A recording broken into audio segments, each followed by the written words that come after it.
Gentlemen, this meeting on November 10th, 2025, to the 2026.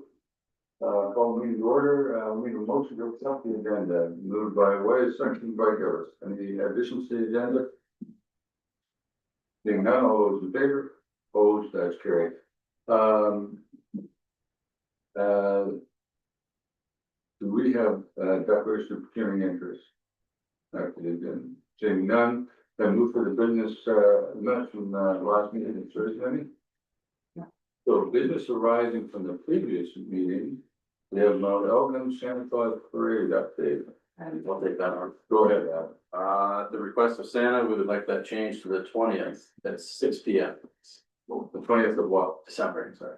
December 20th. Yeah. Okay, any discussion from council? We need a motion to, adjust the date, yes, we do, okay, moved by Gillis, seconded by Durston. That Santa Claus Parade run out on the December 20th at 6 p.m. All those in favor? Opposed, that's carried, thanks, Adam. Appointments, Subic Cemetery Board, Councilor Wade. Yes. Our request for this year is the same as has been for the past few years, $1,230. That money would be used to, help with some of our maintenance. Our biggest maintenance right now is repairing tombstones and fixing foundations.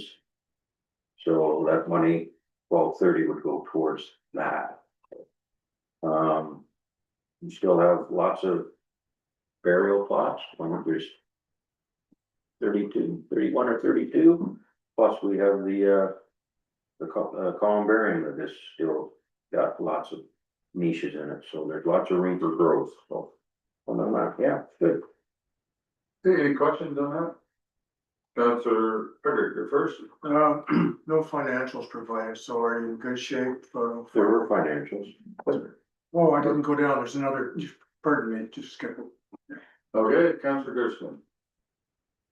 George, thank you, Mr. Mayor. George, how much is a plot? A cremation plot? Same as a regular plot, which would be $2,500. I think something like that. Really? Okay, thank you. Thank Same you. as a burial. Any other questions on this? During the repairs, how much are we taking out of care and maintenance? Or do we just use the interest out that? I'm not, How much do you take off of care and maintenance for Well, they got 20,000 almost in care and maintenance. According to the financials here, so I just wondered, do we take money out of that or just the interest? yeah, just the interest from now. Okay, that's all you spent, that's what I thought. Okay. All right. Yeah, any other questions?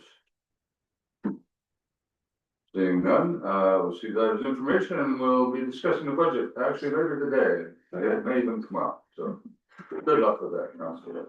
okay, no problem. Okay, we're now down to discussion items, budget. So, before we start, start to go around and see what the general comments were from council. I've heard from one non-council member, staff person, I should just stamp it and move on. Get on with regular business, so. Who wants to go first? Councilor Becker. Yep, did a good job. I like it. The only thing we have to really work out is this 50% increase for general government. That's, the other departments, did a good job, Shane, I didn't find too much fault. I'm sure there's still some questions, but overall, good job. Councilor Gersten, you're next. Thank you, Mr. Mayor. I thought it was a good job as well. Well done. And I can't wait to see if the group decides to keep. Good, and Councilor Gillis. Yeah, it's the same as my fellow counselors. Yeah, a little concerned with that one department being kind of high. Kind of know why after reading through, but good job on all departments so far and check it out. And Councilor White. Yeah, the number here seems quite high, but we all know why it's high. There's a huge number in there that we don't have a lot of control over. We just have to kind of, as they say, suck it up and move on. But I do have some, like, say, areas that I think that we could save some money, so. With the roads department, I've already discussed that with the superintendent, so, yeah. Good. Couple of comments, I think there's, couple of things that I wondered about, whether they're necessary this year or not. Understanding where general governance comes from and why it's there, I think, where the, pushing up the decision point. That thing, the significant increase because of, one, property. I'm wondering if there's any interest in the recommendation is to take 80% of that and put it in reserves to the down payment. Or to rebate, whatever. Is there any interest in gambling on that and making it less than 80%, which is what the staff and the consultant have recommended, right? Because they're getting it 5%. If you're looking to save a percent, you could always steal it this year and pay it back next year, but. I throw that out because I think we should agree on what we're gonna do. So I think the staff have done the right thing and from their perspective, fiscally prudent to say, no, this is what we think we're gonna have to pay back, so we put it into reserves to do that. On the other hand, we need to as council need to be able to say that we maximize the efficiency of all money being used by the township. And the people are actually gonna pay that 5% in taxes. That additional 5% in taxes. Not money that's actually hidden out there, we're gonna have to make it up somewhere, so. Any other thoughts? Seeing none, so we're gonna start with the summary. And Julie, you starting? Where's Brock? The executive summary, yep. So page 1 is the executive summary. Obviously, general government is the largest increase over last year. We have some savings in other areas, but overall, we are at an 8.6% increase over last year's.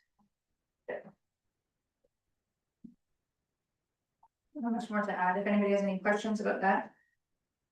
Anything on page 1 you wanted to ask? We're not gonna get to later, okay. And we're moving on to general government. Go ahead, Julie. Okay, so you'll see here on the notes, we have used a 2.3% estimated COLA increase for budget purposes. With respect to salaries and wages. The volunteer appreciation dinner is planned to take place in 2026. We had a breakfast this year and we usually alternate every year, so that's been included in the budget. We do have a transfer to the election reserve again for 2026 to cover the 2026 municipal election. We have so far gotten some pretty good pricing on the service provider, so that's positive. Expect there's enough in there that's going to cover the budget or cover the cost for 2026.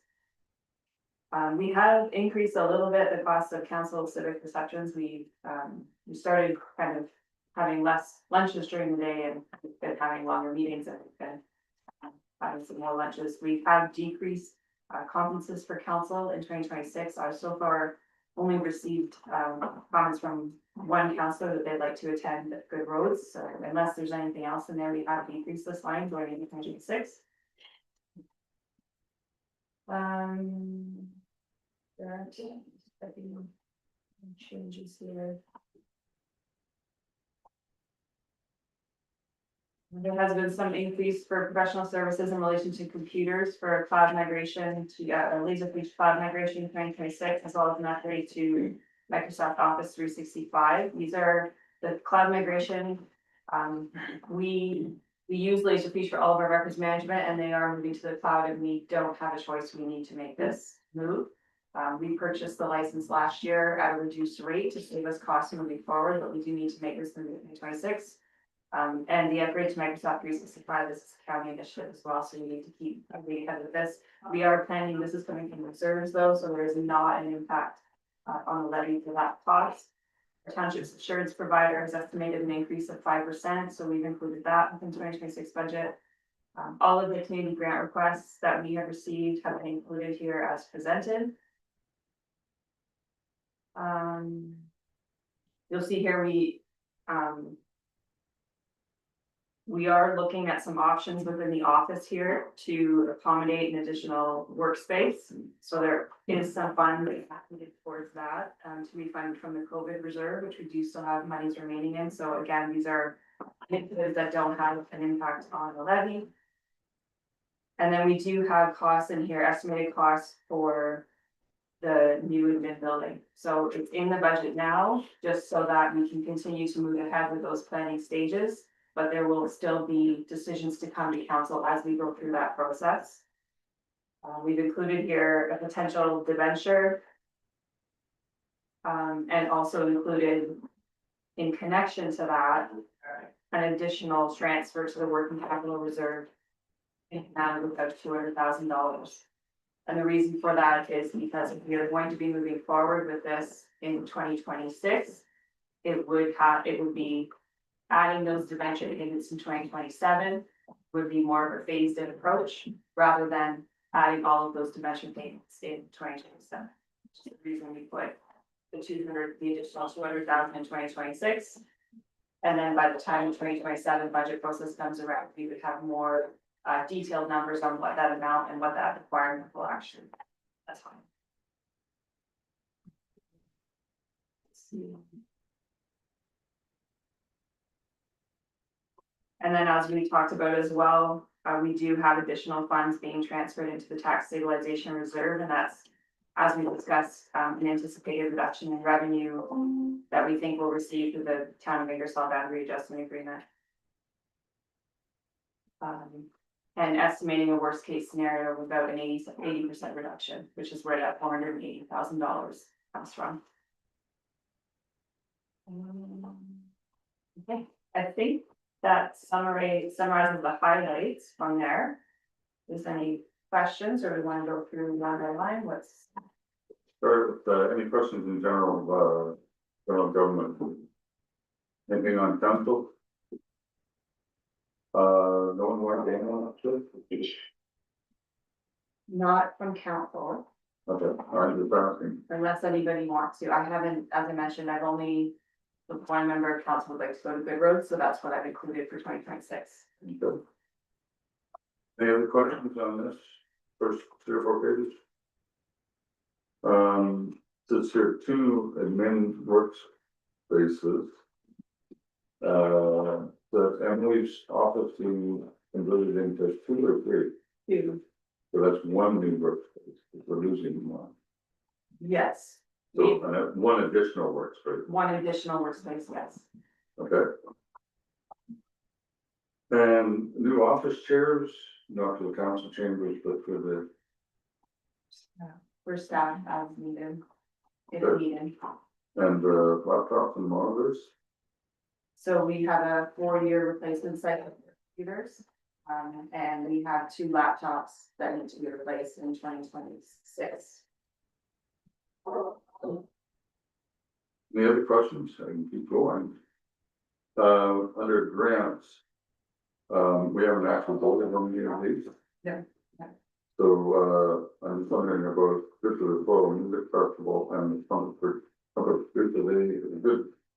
Good for the Soil or Soul. Has been, but, there's plenty of troops coming at the next meeting. We are, they have not heard back from them. Okay. Councilor Pickard. When are we gonna have a chance to discuss this, at this time or later? 'Cause I'm We not- can discuss it now. I'm not in favor of the 2 you've just mentioned. But I'm just one counselor, I'm just putting it out there, that I'm gonna wanna have a vote on that or some discussion. I would suggest that as we go through it, respecting the fact that two councillors aren't here, I'm wondering if we shouldn't just note them and say these are the issues we want in further discussion, but I would encourage you to raise them Okay. and, I mean, we can go ahead and vote on them. I'm not saying we can't at all, but, just being respectful. Councillor White. Yeah, this trumpet of truth. I couldn't recall that they had made an application for 2026. They, Where are they out of? they, Woodstock. yeah. Okay. They have submitted an application, but they haven't followed up with us to come and make a presentation to council. And we gave to them in the past as well? No. No, okay. Okay, Councillor Gersten. Thank you, Mr. Mayor. The title here, The Trumpet of Truth, perhaps that's not correct. Perhaps when they applied, they didn't use what they were supposed to use. It's actually the refuge. So the refuge. So we haven't seen their, application on, I guess, come to council. No, it hasn't come to council, but they have submitted a paper grant application. They included it. in So the when are we budget. gonna start? I'm sorry, I just included it in the budget, assuming that they would follow up and attend in the next couple of meetings, while we approve the budget. Okay. Councillor Pickard, you mentioned Good for the Soul, music festival. Did you want to discuss that further? Yeah, I don't see that as a Southwest Oxford benefit. I don't see, maybe we'll have some residents attend, but I really don't think that that's something our taxpayers need to support. Any other thoughts? Councillor White. Kind of echo the same words as Councillor Pickard. I do believe in the past when they had Canterbury Folk Festival that they ran for years and years, I think we did at that time give some bit of a grant to them. Did we not do Canterbury Folk Festival? And I think this is kind of replacing the Canterbury Folk Festival. I mean, the people that ran the Canterbury Folk Festival had done it long enough that they wanted to step down and no one was willing to come forward and take over. And I kind of think that the Good for the Soul Music Festival is kind of trying to do that. It's a different style of music than the Canterbury Folk Festival, but I think that was what their thoughts were. Because Canterbury Folk Festival drew a lot of people when it was going. And I think they're just trying to place what they'd lost, but I would take that number and chop it down to 1,000. Because there'll be people from Southwest Oxford attending. So that's my thought. Councillor Gersten. Thank you, Mr. Mayor. I completely agree with you, George. It was connected to the other festival. I like your idea and your suggestion of having it, or giving $1,000. But I must say, with support to you, your comment, Jim, I remember when they were sitting there presenting, thinking in my head, this is new. However, I know that the festival was absolutely fantastic this year. So now that I've said that, room for thought. Okay, anything else on, those? We have a couple of suggestions. Oh, sorry, Claire. I think, you're Mr. Mayor, I think your agreement of marking those two, and then maybe when our two fellow councilors can be here, we can make a final decision, but I do agree that, the first time applying for our grants, that coming out with asking for that full amount is gonna be challenging for us in the first year, that, we should probably cut it back to somewhat. We can rediscuss that at the time. Anything else in the grants that you want to discuss? I wonder about Cycles of Life doubling the budget in this year. Especially with the new food hub coming available, hopefully early in 2026, where it will be a source of, potential food for them. I'm just throwing that out there. So, I would like to discuss that, leave it on the list. you got it?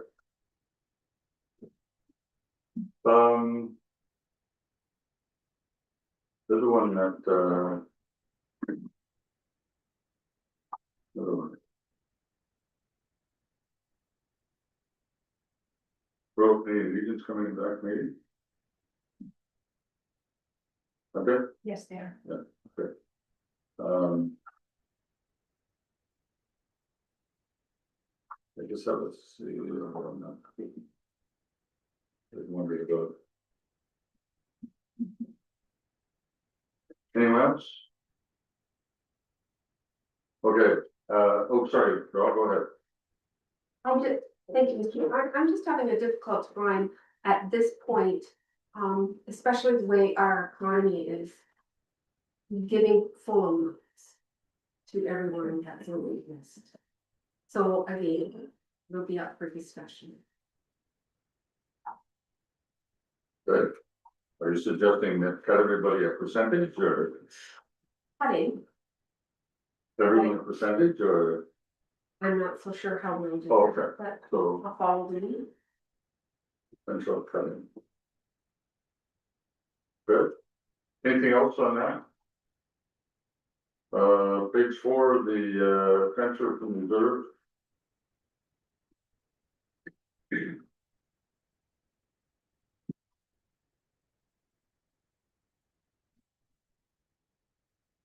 Any, any wish to, reduce the amount moved to reserves for tax stabilization for a property in the boundary area? I don't see anybody suggesting that we change that number, we stick with what staff's recommended. Okay, that's because it's such a large number, that's the only reason I bring it up. Counselor Fricker.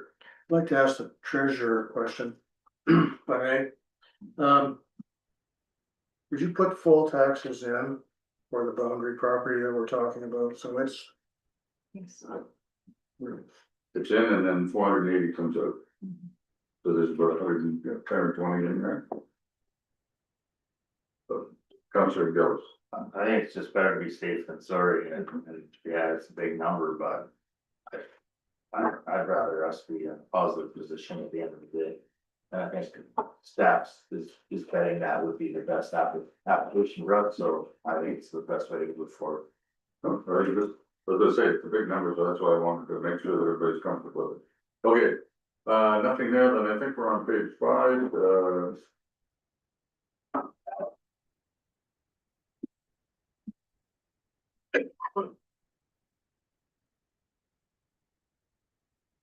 any discussion there? So the 5,000 that we spend on elections contracted out is for what? That was the surveying for the boundary adjustment. Oh, right, okay, thank you. Yes, I knew there was a good reason for it, so. Anything else on page 5?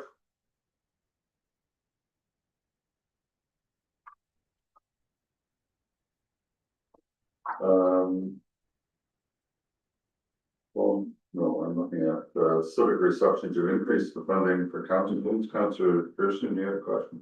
Thank you, Mr. Mayor. I was just wondering if there's any way that we can cut back that or cut some of our civic receptions. Do we really use what we have?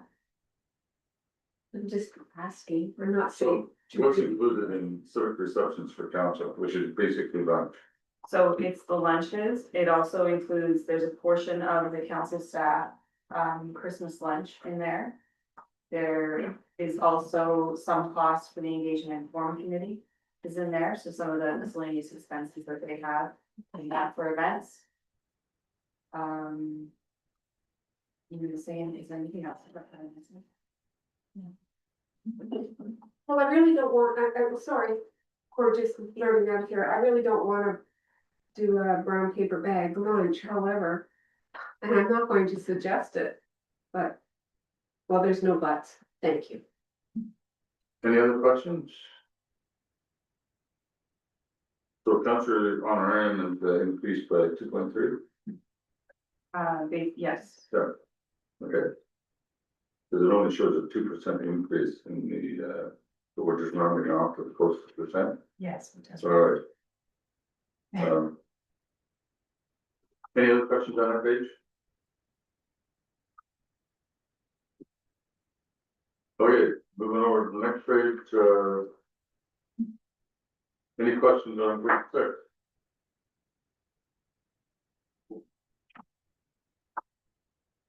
got a couple, audit. When did we tender for audit?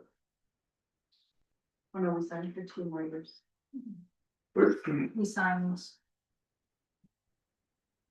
no, I'm just wondering, when is this term? we signed for at least 26, so in 27. Okay, no, it was more of a question than.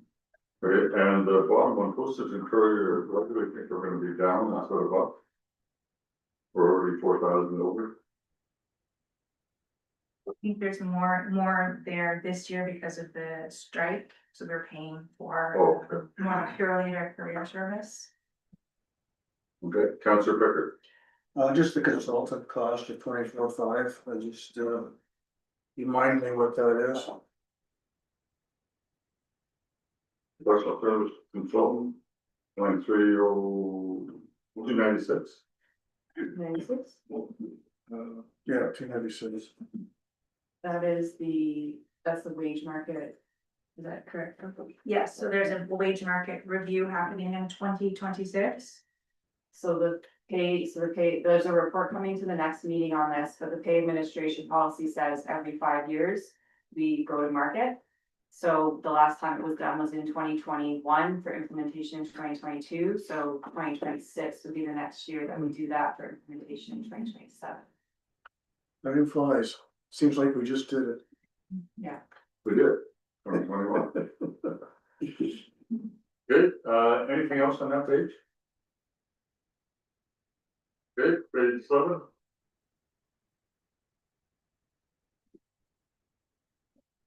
Travel expenses down $100, or at least the same as last year, but, we're already 1,200, and this is, so when's the date of this, August, September? Year-to-date actuals?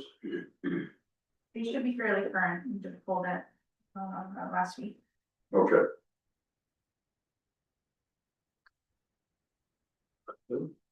Anything else, so the big increase in, health and safety, salary and wages, remind me again why that? 25, as compared to budget, So that's the facility technician. He records all of his time to actually what he's working on. okay, And health and safety has been quite a large focus this year, okay. more so than in past years. We on page 7? No. Yes. I'm on page 7, yeah. Do you have a question? Yeah, I wanna ask about 12 million, just what's the, how's that work? I see there's another line. 354. So you've got 12 in and 12 out. That's a placeholder for a debenture for the new build. So is that the cost now, 12 million? That's an estimate. Wow.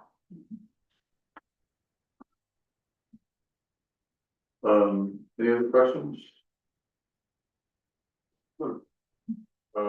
Based on, health and safety, I don't see anything in there for mileage.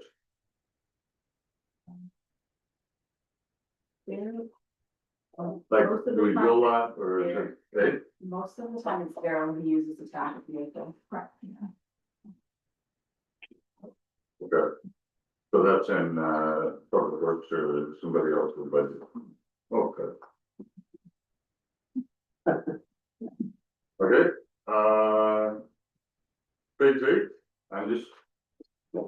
Wanna stop going, page 8, anything on page 8? Our actuals are quite high, for salaries and wages for yard maintenance. Again, facilities technician, it's Okay. Right, yard maintenance, that's the admin building, that's this building, so if there's any repairs or Mhm. any, that's what he's putting aside to. and, caretaker for this building, Yes, we don't have it contracted out anymore, we have somebody on staff. That's it's a, somebody on staff on. Yeah. payroll. Yeah, okay, and, but our costs are only $6. yeah, we don't have anything that goes to that. Okay. We don't- Well, obviously, we give $6. No, I'd have to see. It's under, I think, because it's salaries and wages though, not under contracted service. Right. Okay. Anything else on page 8? Page 9? Financial expenses.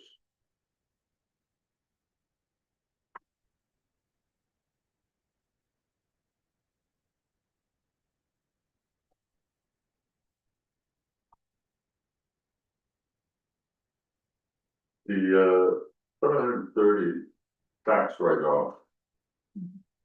Is that all attributed to particularly one property? Correct. Yeah, okay, 250 for prior years and 480 for Yeah.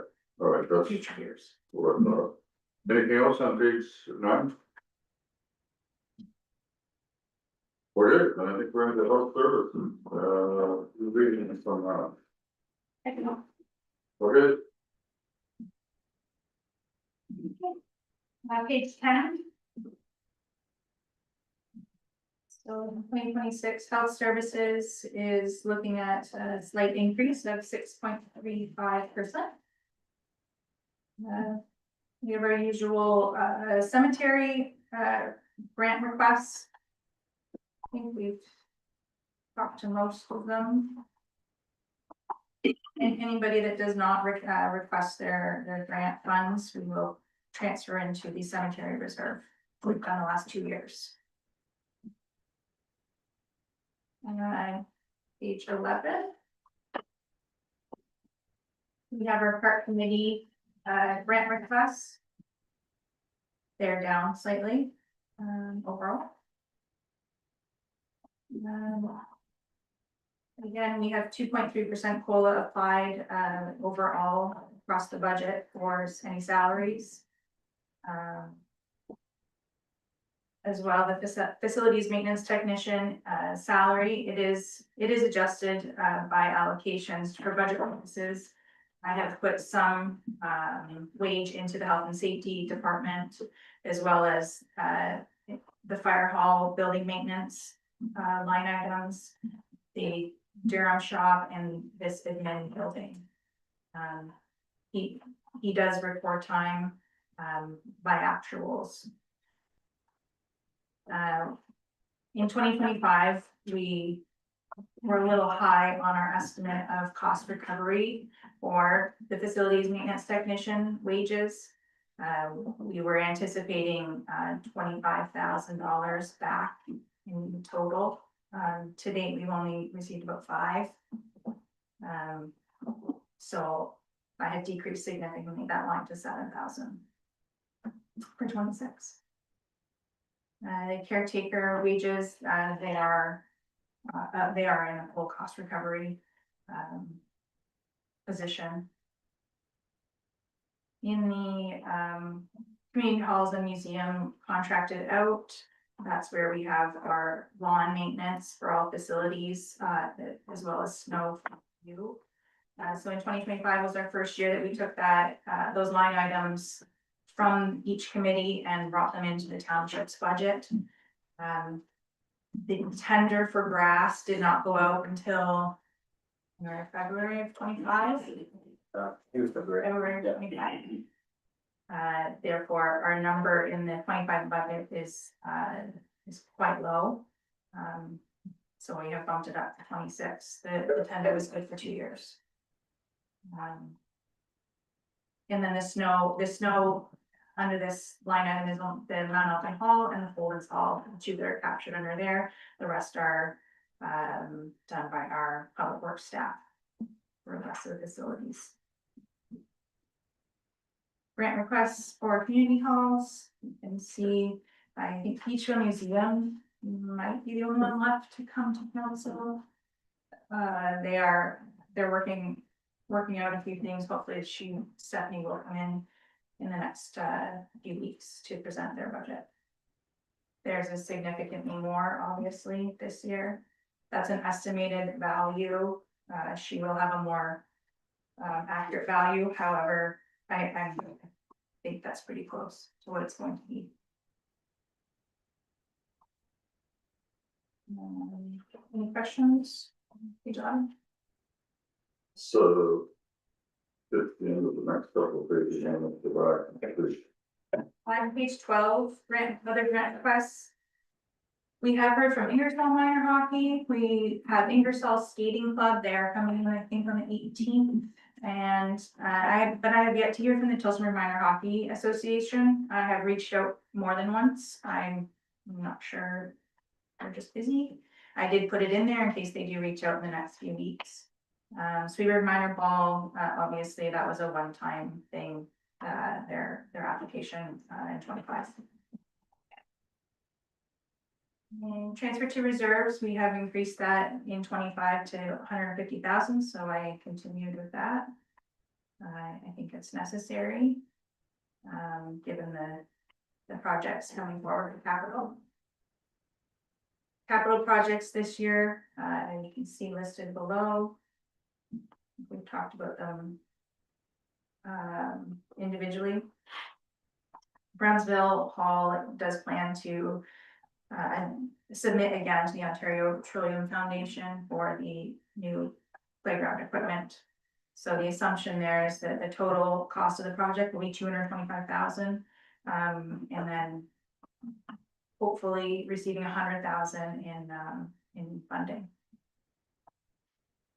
And then we'll split that difference between the 75-25 and the township funding. And page 13.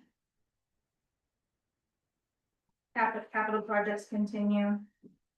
Mount Open Hall, I believe, is coming to the next meeting as well. I'm unsure of their capital project actually, and I don't know if they are sure either, so I've left the additional storage room in there. That may come out, I'm not sure. And Beachville Museum, again, I'm sure Stephanie will speak to it, but Barn One is their focus, and they're a little behind on the project, so. Page 14, transfer from reserves. This is 75% of the township's costs of each capital project for each company.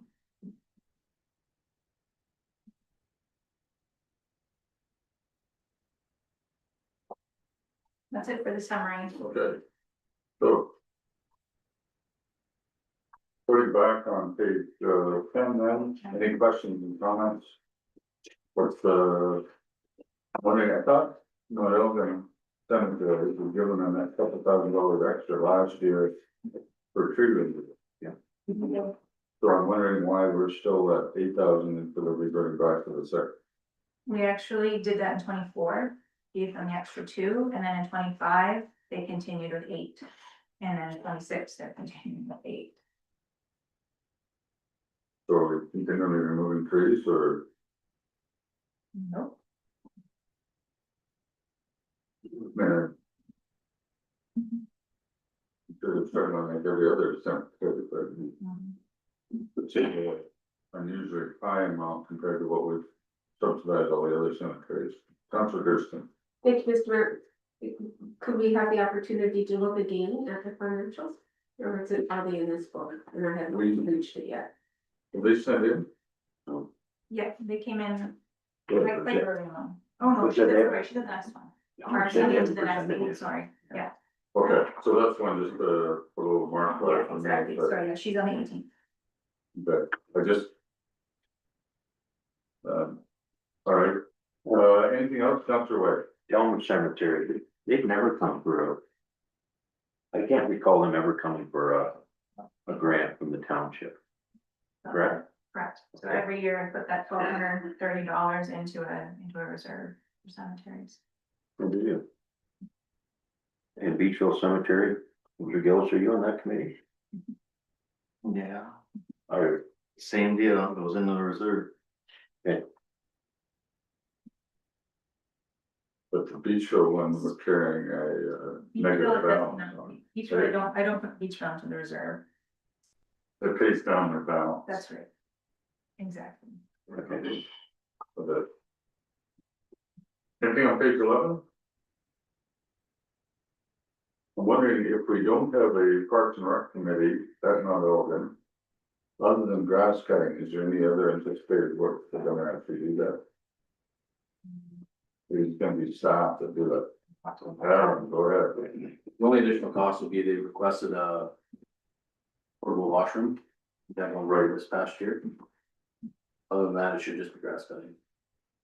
We will have to reach out to some of the organizations that are interested in renting it to see if there's upgrades needed or wanted, but we haven't heard back from them yet. But I'm assuming that could come out of their working reserve. But they have money in the reserve now, right? That's what I understand. I guess I'm a little uncomfortable because it's, I don't wanna be discouraging to a group of people if they do wanna come forward and do something like the park there, the current park. And you don't have anything for a new park. And I think we probably should be adding a line for, putting money into reserve for a new park. Other than, development charges. On the, page 6, is there any other source for? The new park?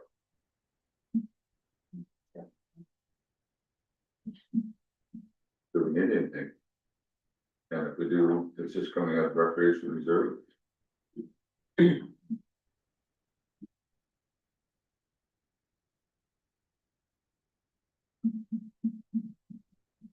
Recreation reserve and DCs. Okay. Recreation reserve and DCs would be what we would have in.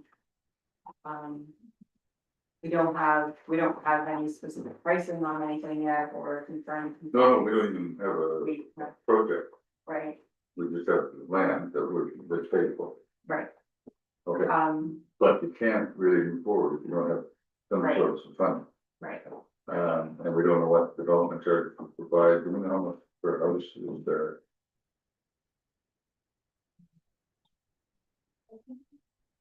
Oh, for specific to recreation Yeah. reserves, oh, it's less, All right, well, you're looking that up.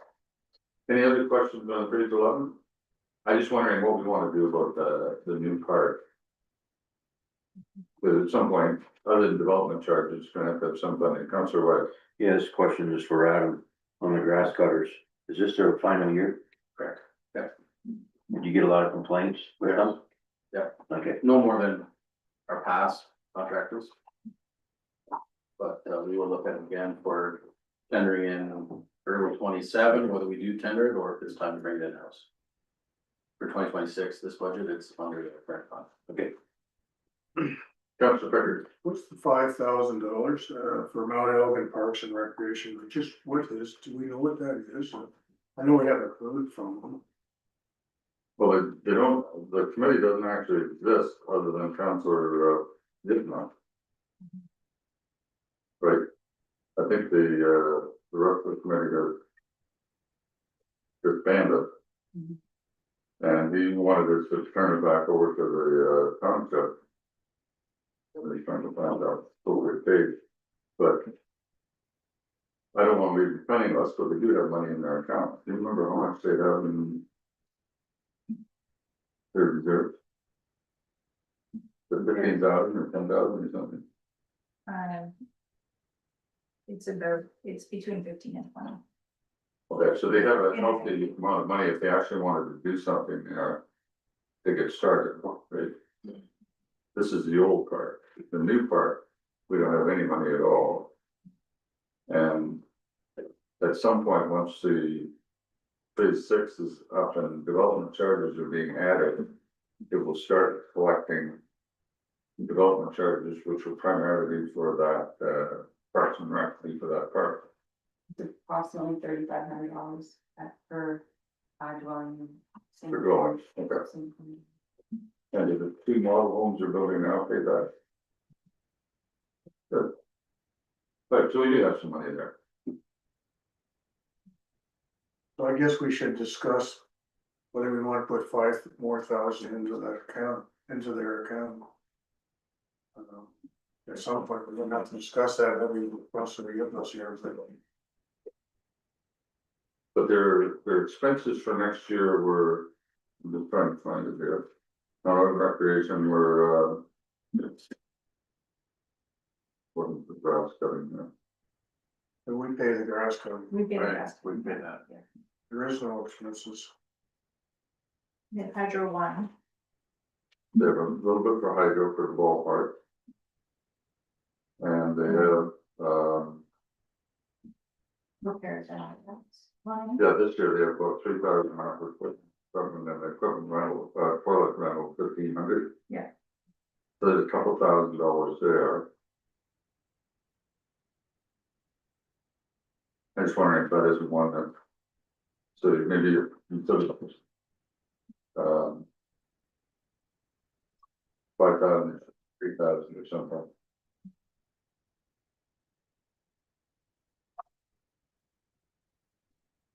But. We're making a mark beside that one or not? Don't just go, I would do that, but is this something you would be thinking about is, you know, cut that to 3,000 and perhaps making a separate line for another park and putting that 2,000 in there? okay. 2,000 then for the new park. To be added to whatever development there. Well, you gotta start somewhere. Yep. Other suggestions?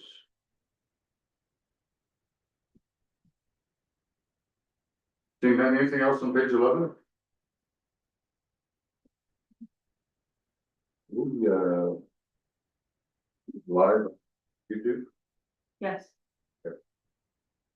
I'm on page 12, Municipal Speaking Club, you haven't heard from, are we going to? They're coming to the next meeting. Okay. And Tillsburg Minor Hockey, we haven't heard from, Correct. okay. And Municipal Skating is asking for an additional $1,000 this year. Yes.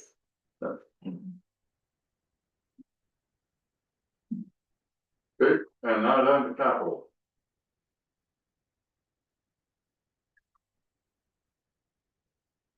Lighting in the pavilion that isn't built yet. It's coming.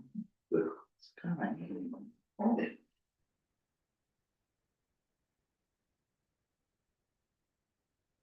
Anything else, sir, you want to talk about? Councilor Webb. Well, the Brownfield Park. I'd like to discuss that when Councilor Bugner's here. I believe the last council meeting, we, for the playground equipment repairs, we funded it all because he said they didn't have 17, couldn't fund their 25%, and now that they 2026, if they get the playground equipment, they're gonna have to come up with about $25,000. Can't afford, 31,250. they couldn't afford $1,700 in 2025. How are they gonna? That's, I mean, they struggle. I know they have their issues in Brownsville, but I just question that they couldn't pay, they struggled for the repair of the existing equipment. They didn't have the money. How are they gonna fund their share of this project should it move forward? And I think only fairness is Councilor Rubner's here, now that I brought it up, but I do struggle with that one.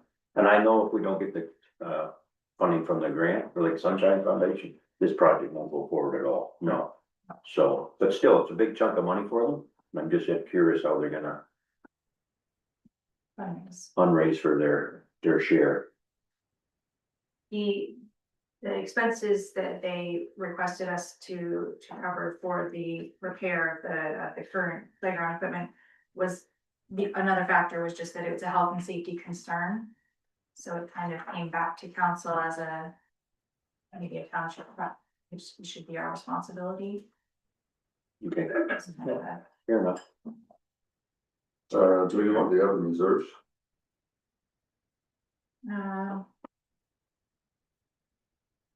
As Councilor, Wade just started, Yeah, their share is $31,250.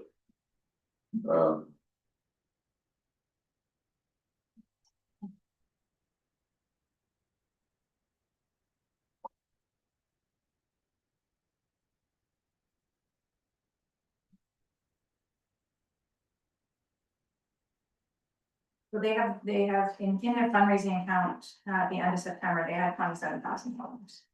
So they're Okay. almost there. Okay, All right, Hilltop Park. This year we put in, beach volleyball court. Correct. Next year they want pickleball. Correct. Yes. I think got their 25% too. They don't know, get no fundraise for it. Okay.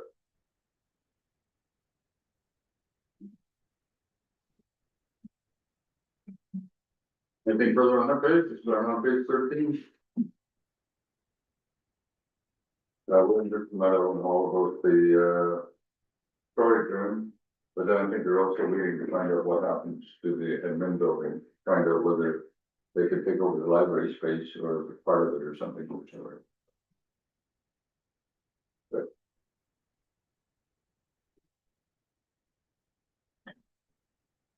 So for all new floors. They need it. But Yes, they do need it. Did they put it off for another year? I'm not so sure. Is there asbestos? Yes. Is it gonna cost this? So I think we heard, at one of our meetings that it's not going to be really a cost, the amount that they're asking for the floors.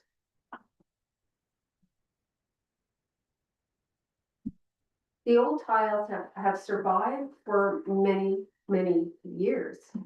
Can they survive another year? I'm not so sure. anything else on that page? I'm concerned what we're gonna find when we get to those tiles, but. It's just. Like it easy to be wrong, so. Okay. Counselor Gillis.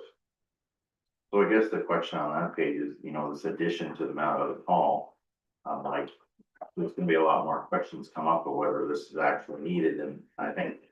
Bigger question would be is like, project that we're planning on doing, will that affect that hall, and whether that is actually needed? Cause I have challenges spending that kind of money if there will be space available in that hall within a year or two. For that, so. I think that's something to circle around, come back to. So that's, 170,000 reserves that we've put in. Or will have put in according to our budget.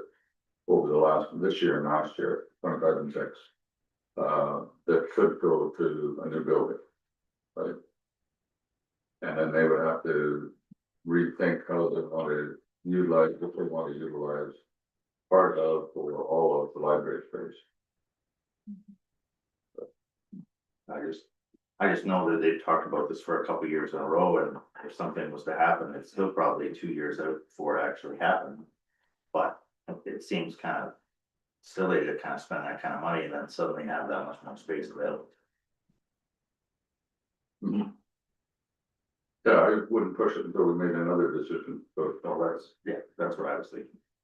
They, Um, sorry, David, they should be coming to the next meeting. I haven't seen a change to their capital plan, so I don't know, this may be pushed back.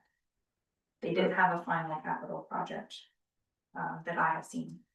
As of now. Councilor Berger, do you have? I wanted to know if the washroom stalls, was that project done? It's not done, is it? Yes, it was done. Those are the new stalls. I didn't see them the last time we were doing it, just. I was there last week and I didn't know it was any different than we were before. Maybe they just have the women, just have the women's. I'm not so sure. Yeah, go ahead. They've all been done, they're just very similar to what was there, they're just, freshened up. Well, Oh, okay. Look, it was the same as before. It was on my birthday then. All right. I'm on page 15, the cemetery operations. There was a question there about, Mount Logan, but, this isn't,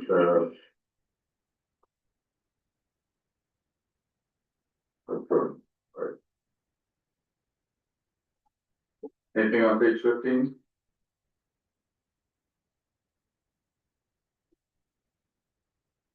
Right, so 7,000 there that contracted out is our technician, right? Bear Park. Yeah. That's actually, we always have a tree service there. You always have what? It's tree service. If there's any trees needing. So it's just sitting there as a placeholder, Yeah. and we didn't spend any of the 22,000 this year. It's because it was 7,000. So the 22,000 is the 7,000 for trees and 15 for the Holden's Hall boundary fence. Oh, okay. That's just being, I think it just was done, so I haven't paid that bill yet. Was it done now? Wasn't the other day, but No. It's planning to be done, and I know we've secured the contractor. Lisa. Yeah, yeah. Yeah. yeah, it's all cleaned up, ready to be done, but it wasn't done the last time I was Would on. be done shortly. Anything on page 16? Contracted of community halls, budget 45, we spent 62, and we're now asking for 76. Remind me again what that was, So is that's that the- That's the grass cutting. the grass cutting, okay, Oh, that's not black. okay. Thank you. Why is that at halls and not parks? In 26, we're working to get them separated. It was just all put in contracted out under halls, but we're gonna try and have two separate line items for 26. So you can see the difference.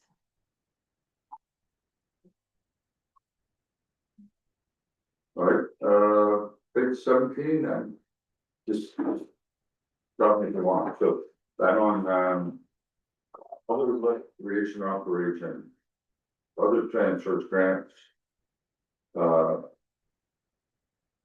8,000 actual, 7,000 projected, then what's that 7,000 for?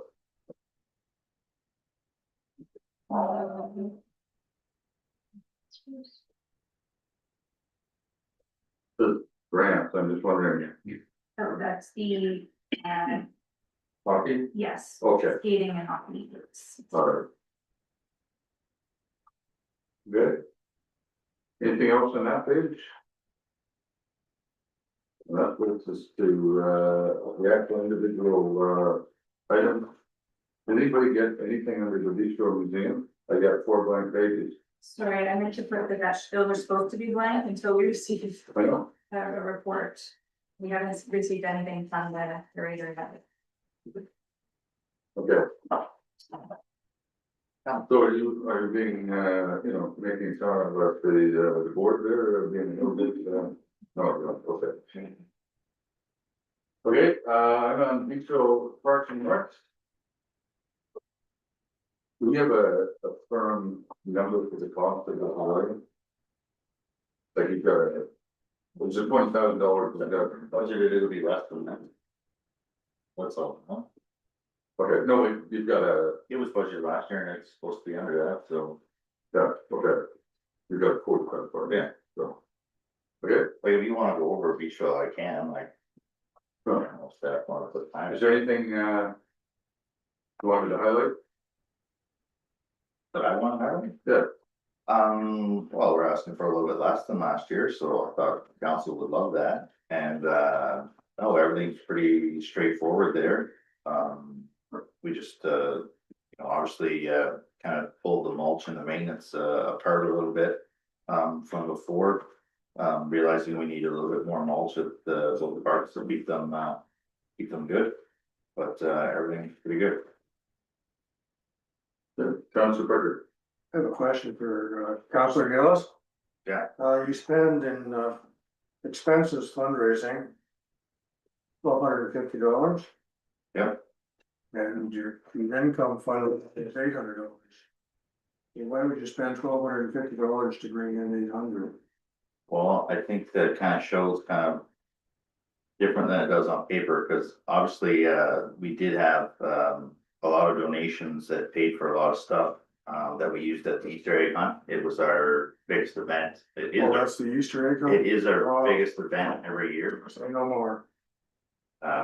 So there's a lot of, donations and funds that come in and, some years we get lucky with, the last few years, we've actually been lucky with donations and whatnot, the paying for that our expenses haven't been as high, but unfortunately, the way that things are going, unfortunately, we can't bank on all the donations every year that we get to offset those costs. One of these years, we don't wanna get caught with having those costs to actually put on our van.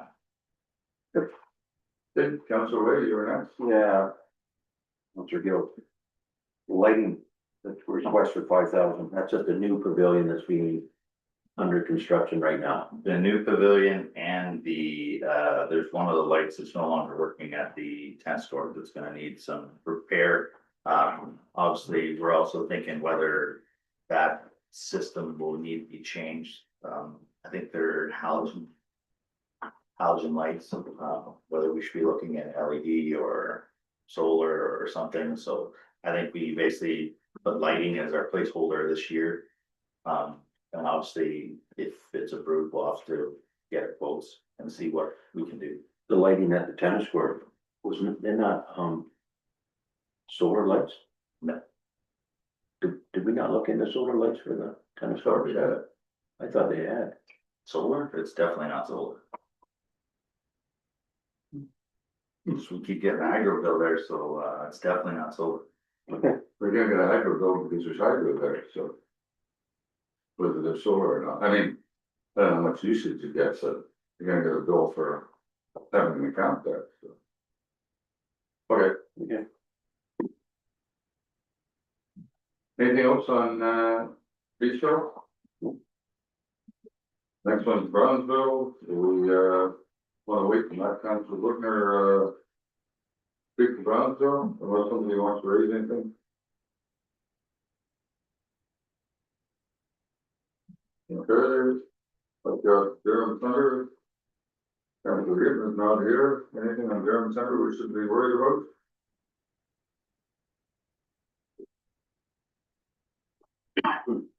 We never put up a sign.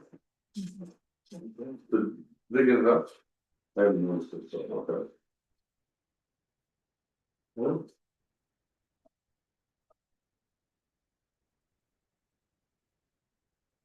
Is, the covered resurfacing. Is that actually a capital cost or an operational cost? If it's $5,000 or more. It can become a capital cost and the township pays 25 or 75%. If it's $4,999, they pay the whole shop. I don't want to suggest that there's other places in the budget that have the same thing, sort of round off at 5,000. But they did, and recognize that in the end, that the money's all comes from the community, whether it comes from your taxes by force or whether it comes by volunteer donations, through whatever fundraising. It's all the same money as far as I'm concerned, just, wondering about how do we differentiate or should we, so. I think they got a nice hall there, they did a great job with the, kitchen and all that good stuff. Resurfacing or refacing the cupboards, makes sense to me, I'd probably be doing it too. Okay. Anything further on Durham Center? Hilltop.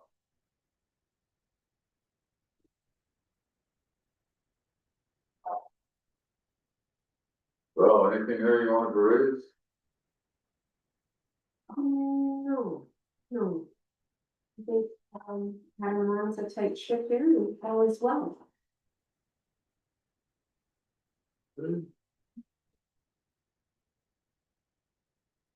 Just like to make a comment on Hilltop Park, I think it's one of the best playgrounds in the area. We take our grandkids there quite often, in Kilsworth, just because the rubber matting, and I think it's a great facility. And great choice of structures for kids to play on. Yeah, I think it's one of the best parks around. So, Bro, you coming? I just wanted to thank that judge for that comment. I'm wondering about the pickleball after being like A multi-purpose pad, I think actually makes a lot of sense, if you can use it. As long as you can use it for more than pickleball. Yeah. Like, you know, you can have basketball nets at the end, or, It very well could be. I think the group is thinking maybe pickleball or tennis or set it up like that kind of thing, but I just know the group really likes what they've done this week with theirs. Near that, that would be nice, but I know what you mean, if we do a basketball there as well. Or something. If pickleball with nets, we're down, they can play basketball. We do have basketball at the other park now too, but it's up there. do now, it won't, Yeah, maybe 10 years from now, right? Okay. Any other comments on, Hilltop?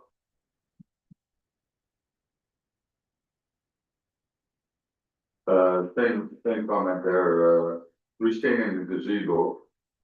And, replacing netting and volleyball yeah, that court. will be probably not a capital expense in the fourth. I kind of wondered about that one. Not the price for that. Unless the price goes way up, yeah, okay. Motto, anything on Motto and Hope?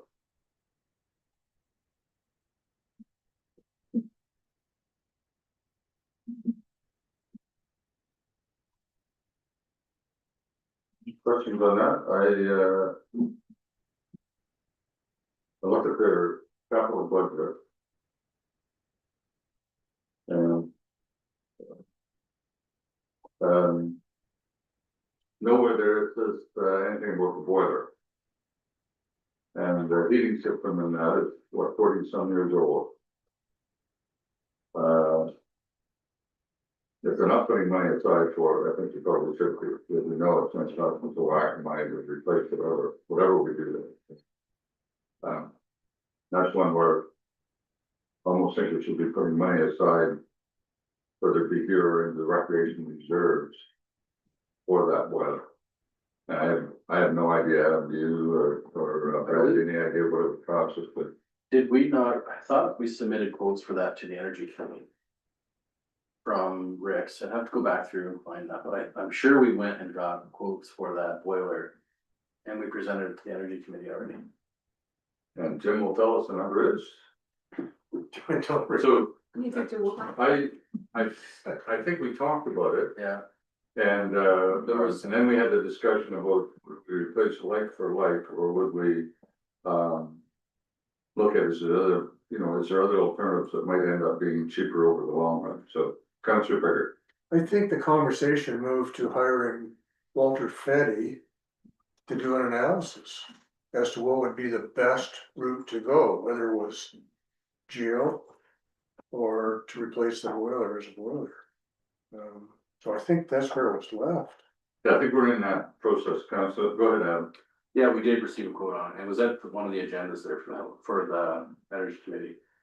Rick's Heating has quoted a new boiler replacement. They won't quote a air source heat pump for it. It'll never work. So 23,000 is what they quoted for that. Okay. Councilor West. Yeah, under the expenditures, there's heating Enbridge, which is gas, and then there's propane. Why do they have a gas bill and a propane bill? Why wouldn't it all be gas? One's for the stoves, right? Propane for the stove. Correct, yeah, the stove can't be switched over to natural gas. They have to have a propane. And why can't it be switched over? Don't know, that's, I'm not sure. Like, maybe it's more of this problem, I guess. Applying. Probably the appliance, just not conversion. Okay, fair enough. Yep, thank you. Okay. I just think we should make a note about the boiler, and as you say, I think we did discuss, that was one that was going to, because we know it's coming up relatively soon, or as soon as it. But we wanted to have some kind of recommendations, and Brooke, you were gonna say. I just want to bring some attention to there's two line items under the expenses. Transferring to capital account, What page are you on? 38 on their Okay, annual budget. I don't agree with these figures. Nobody else does this, it's it's driving the operating grant up. And in my mind, it's already, it's a duplicated figure. They're saying fundraising profits to transfer to their capital account. Well, they have their fundraising profits when you take the fundraising revenue less their fundraising expense, that's their profit and it's theirs, and it's put into their fundraising account. So I'm not sure why there's the extra line item for that. And then the operating profit transferred to capital. The township at every audit year, once an audit is complete, every board has a surplus or a deficit that they hold year after year, it's accumulated. So if for some reason they had a loss, a deficit for 2026, it's covered because they have an accumulated surplus that sits on the books. That would absorb it. So they don't need to plan for a loss, so to say. I've questioned it and I'm not really getting much of an answer. So I just want to bring it to council's attention, and maybe when they come to do their presentation, just wanted to bring it to your attention if you would like to ask for clarification.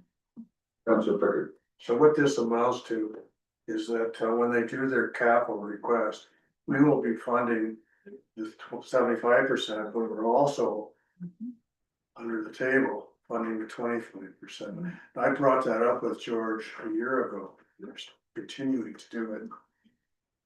We let it go. We did. Let it go last year. Okay, so. We'll bring it up again, so. Why not, I don't know. Okay, they've got the storage space and that's all they have in their, capital. Yeah. On that, not only first, I think we already kind of talked about that one.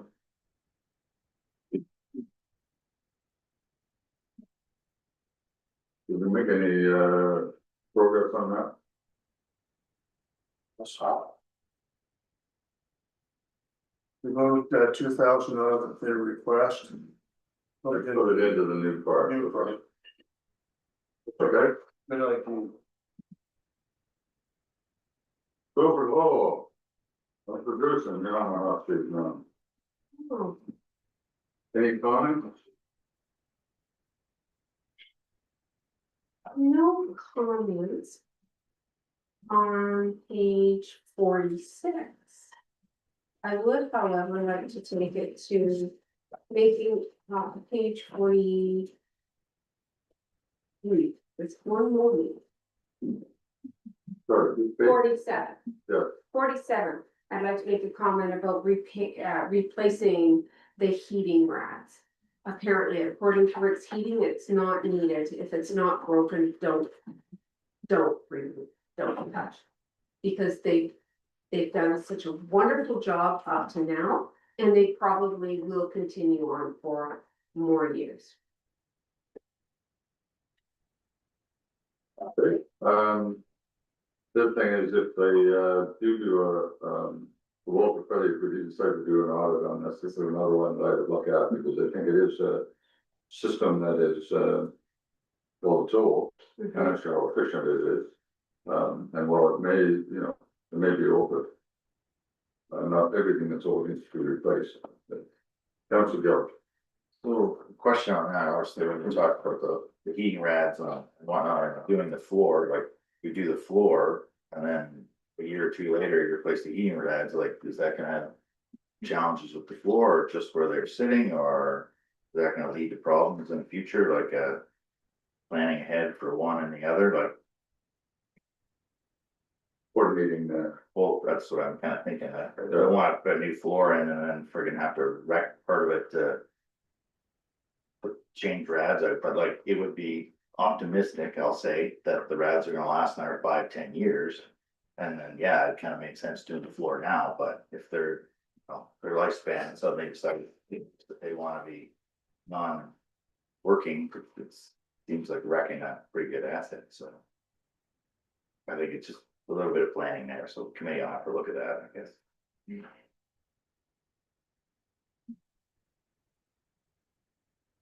Any other comments? So we did the floor in the, senior, I thought senior room, a Yeah. couple of years ago. And this. I stuck for a lot credit, it's lasted a long time, for the tile being put down, I did it, put forward and put down. But at some point. Probably need to be replaced. I agree with Councilor, kind of want to make, what's the long range plan, and maybe we need to delay and not. Take it out of the budget, but delay it till after we figure out what we're doing with the heating system as well. Anything else on sulfur? They have boiler replacement in 2030. February 1st.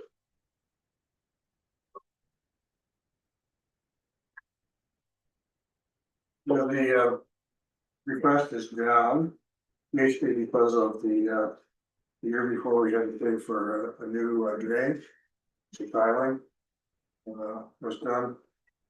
So the request is down. Otherwise, it's just repairs, maintenance, that kind of thing.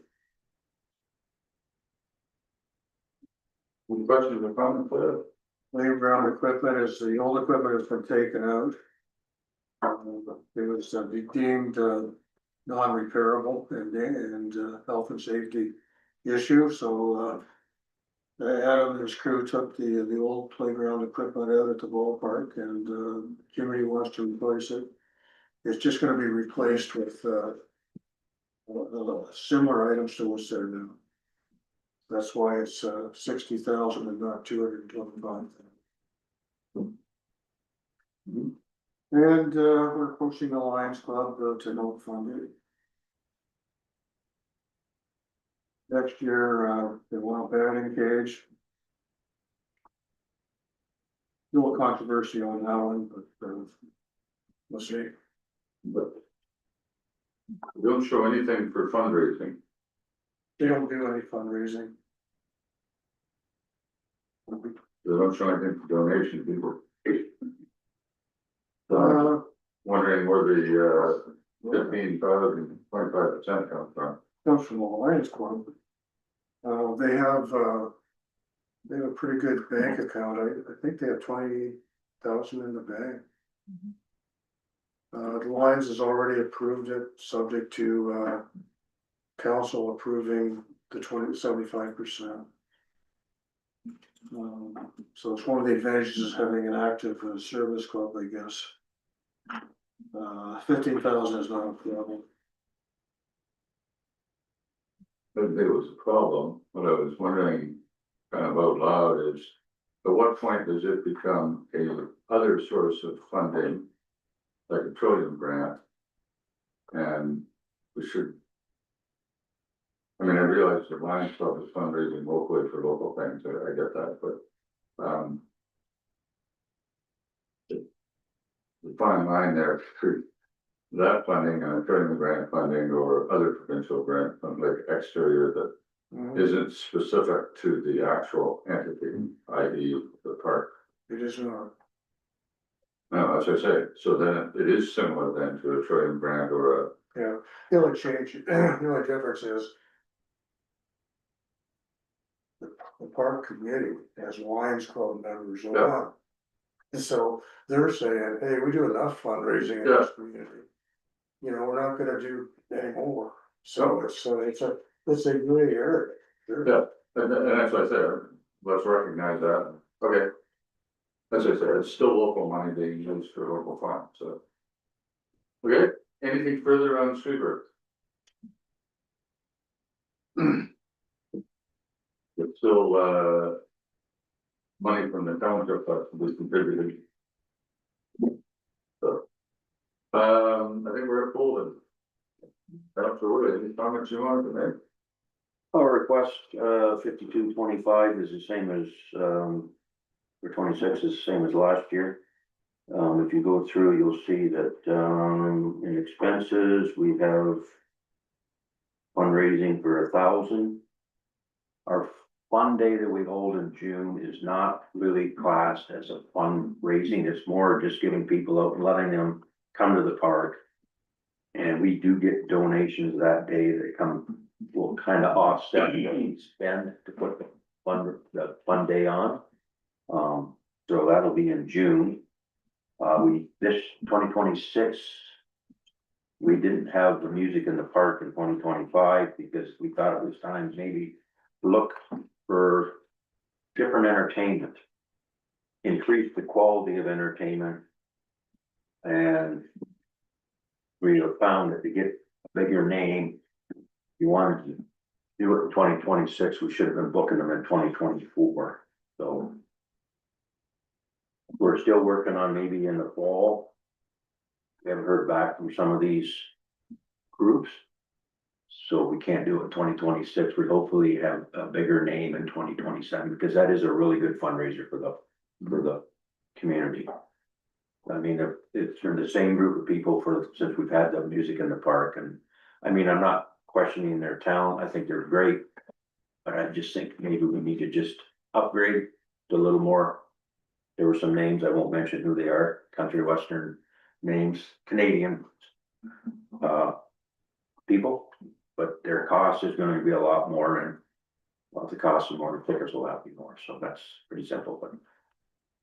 Other than that, that's good. The fence wasn't in last Tuesday night when we had our whole board meeting last Tuesday night, and I got asked about it.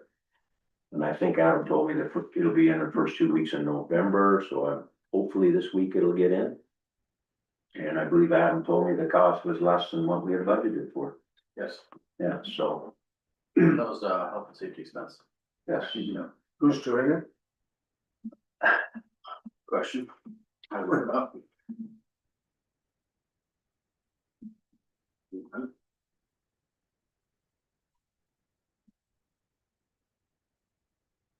No, that could go on.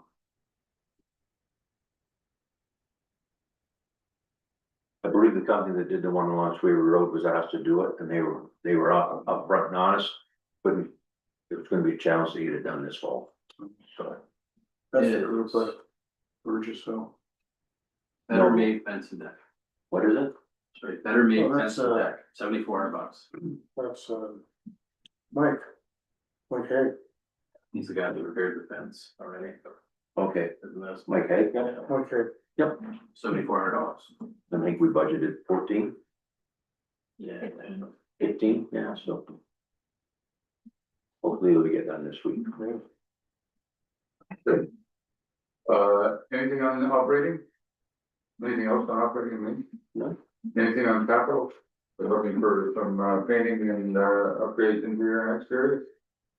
Definitely the painting, the walls are getting chipped from chairs and tables hitting them, it's showing its wear. Yep. And I think we're also gonna wait for the Walter Petty to come through to see, we had talked about, like the ceiling's been insulated. And underneath the floor's all been insulated, we're just not sure what's in the walls. But. It's been a lot of holes, see what they said. Anything further on folders? We are putting a new stove in this, it should have been put in last week, our stove quit. A week ago, when there was rented out on the weekend, people were gonna warm up some of the food that they brought, and the stove wouldn't work, so. Last Tuesday night, we decided it was time for a new stove, so hopefully they bought one on Wednesday and hope we had it installed before the weekend, because we had rentals Friday night, Saturday and Sunday, so. That'll just come out of our fundraising account. Should be fine. Good. Anything else for folders? Health services capital.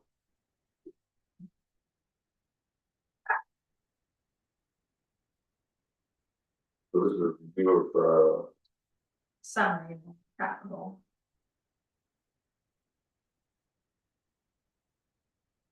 Anything on page 58 or 59?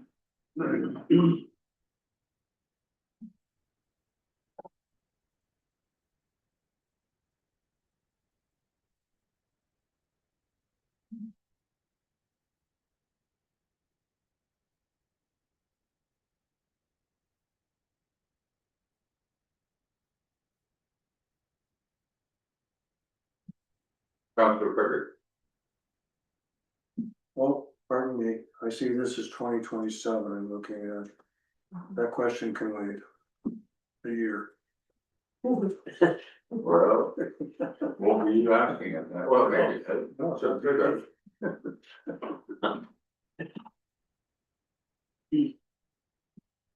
Okay. Anything on, I'm on page 60, 61. Like it's 2 or 5 year. Good. Render emergency services.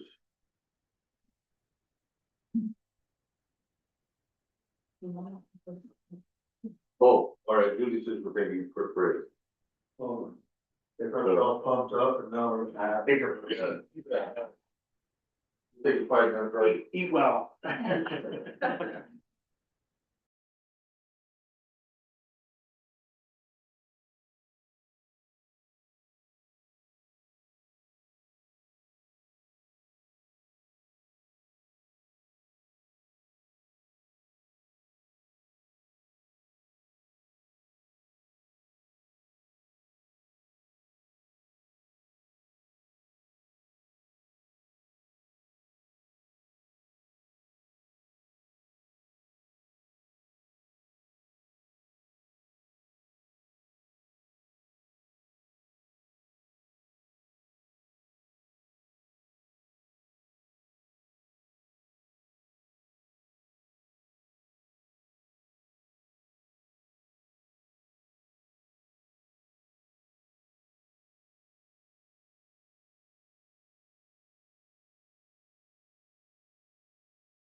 page 3, right at the beginning and under general government.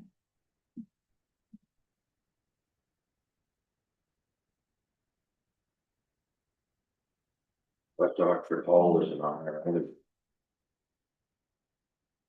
I didn't notice, West Oxford Hall? yeah, it's not in there. On what page? 3, Yeah, it doesn't need to be, it's fine. No, it's, that's under health services, that's what we just finished going through. okay.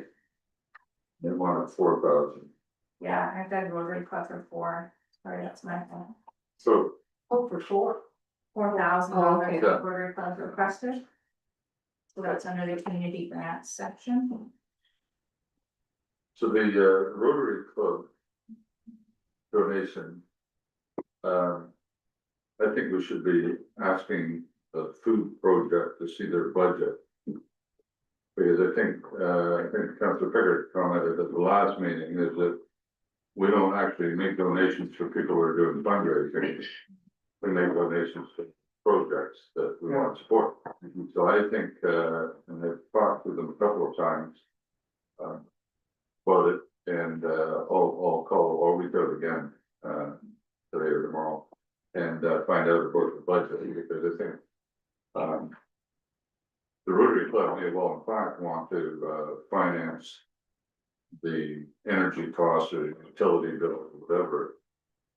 I'd rather see what the actual entity saying they need help with. But quite frankly, I think, that they, like I said, that's something I would urge for. They're in the energy business and they're building a huge new building. They can no doubt think $4,000 in their budget, pretty minimal, so. Anyways. We were just about to start emergency services.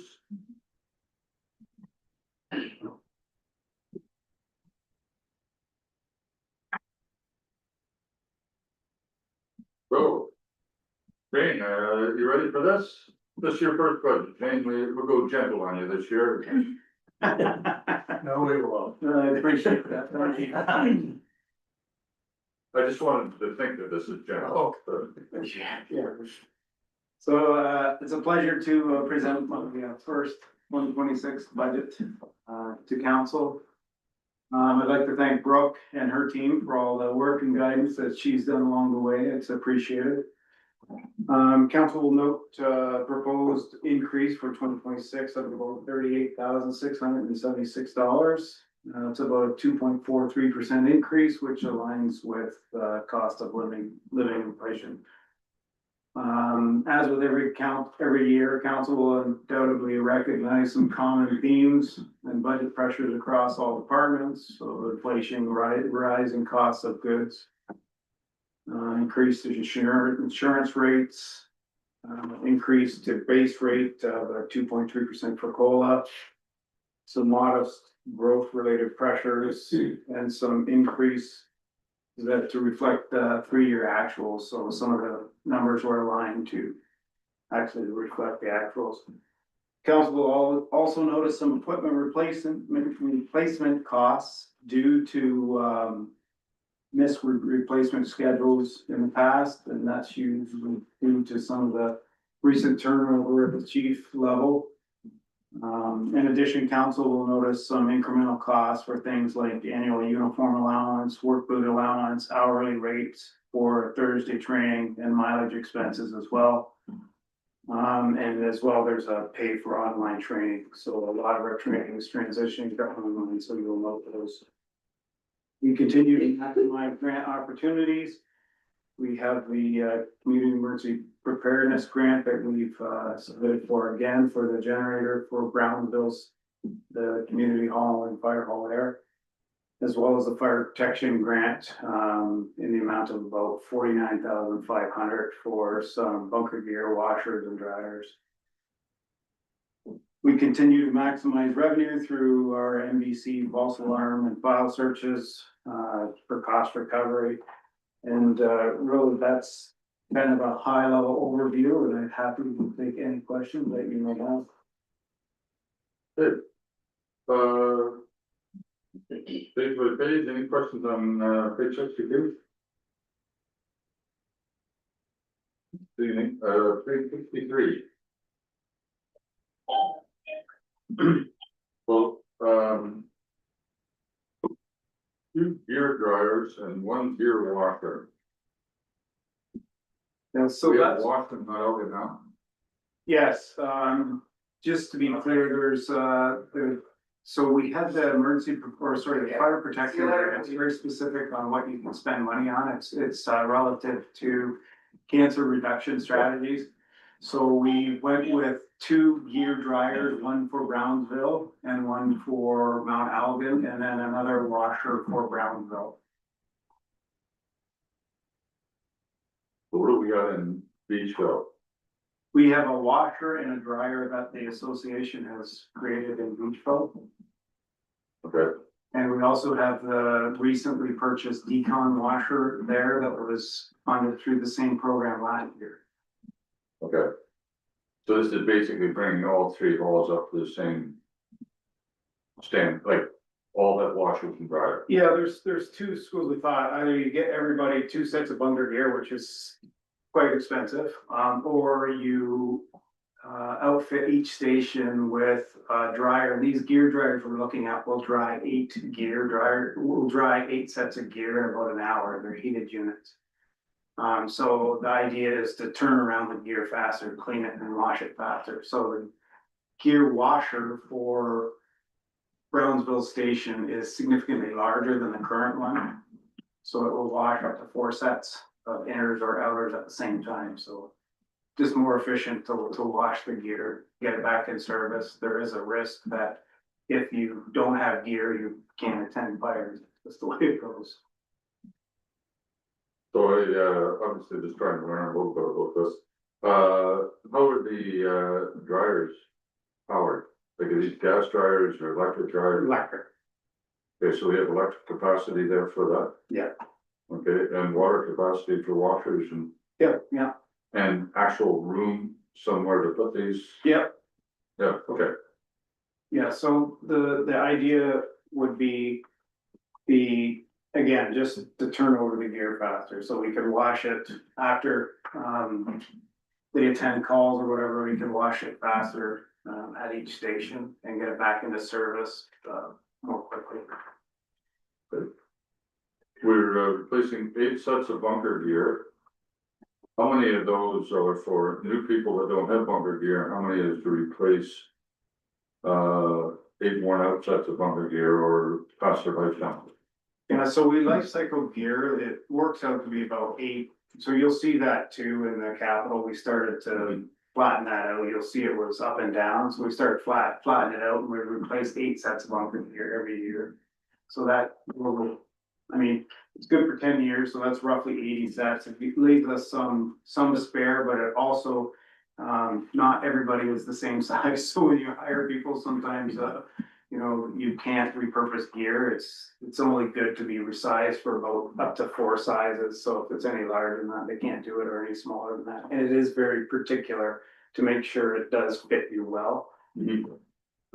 Just to go back to the washer dryer, so that fire protection grant will pay for 49,500 of that 52,000, and we likely may hear about that before the end of this year, but we just included it just so council had the knowledge of it for next year. That grant's provided by who, the province or? Okay. All right, anything else on page 63, Councillor Bicker? Couple questions. What's the CCAN storage? What do you need this storage? So if council's been to Beachville Station lately, you'll see lots and lots of stuff around there, so there's props, there's stuff like that, so we do have storage capacity issues at all stations, so the thought process would be, you know, maybe 1 CCAN a year to slowly try and find some dedicated storage for a lot of stuff we have. Under the building, do we allow the CCAN? I was wondering the same thing, Mr. Mayor. I would have So to check. they're the not zone gonna be before we CCAN, go. they're gonna be storage, it looked like a CCAN, but are. Go ahead, Fred. The building, yeah, it's a long and storied debate whether or not CCANs are buildings or buildings are CCANs.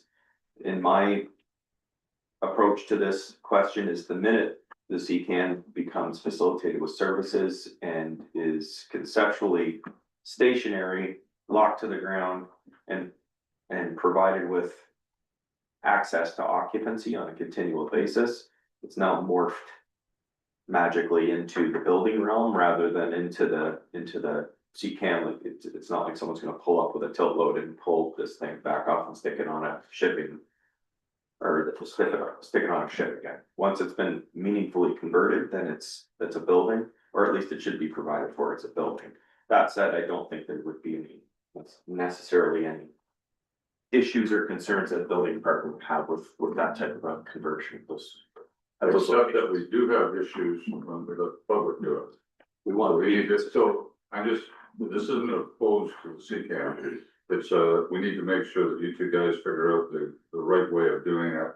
So that it's the same as we would expect anybody else in the township. And Councilor Pickard, you wanted to say? I just wanted to understand this because what if I wanna put a sea can in my backyard?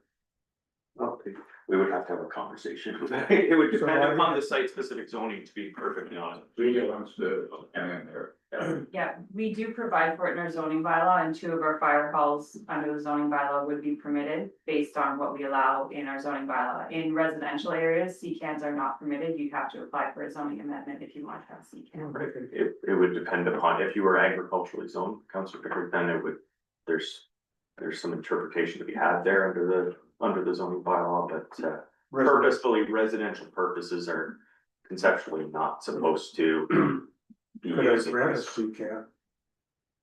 So temporary storage is the next section, Julie, in the Yeah. bylaw, addresses construction purposes. Temporary, like say someone drops a sea can, one of those rental units out in the driveway, they're using it to store materials, so it doesn't walk away at night during construction processes. Generally speaking, those provisions of the zoning bylaw apply to those scenarios. And in keeping with the fire department's use and purpose, if it was temporary, say they had equipment that was showing up on site and they needed a CCAN to temporarily contain it. I would probably approach it the same way, that way. But if it is gonna become fixed and permanent and provided with services, then we should be checking to make sure that it's meeting those tests. Right, so, again, I'm not opposed to the CCAM. Prefer that it actually look more like a building than a CCAM because, but anyways, that's aside. Just wanna make sure that we don't end up doing something we wouldn't allow the person next door to do. Right, so, and the size of the CCAN is, Probably 40 footer. Probably a 40 footer. okay, Not big deal. I would note, similar situation with the bunker gear cleaning. Washing facilities, I have been involved in situations before, like once those are added to.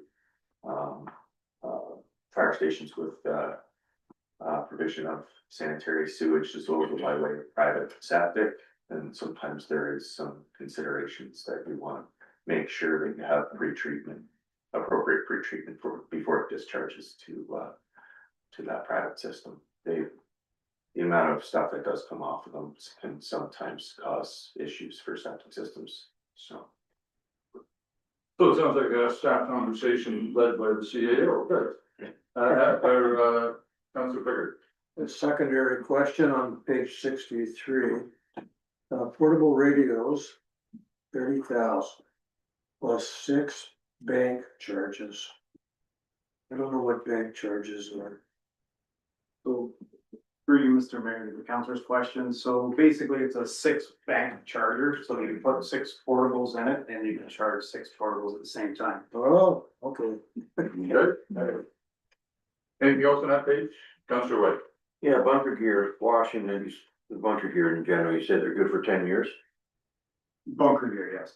The more that they're washed, does that affect their timeline for wear? It's like some bunker gear, gets washed.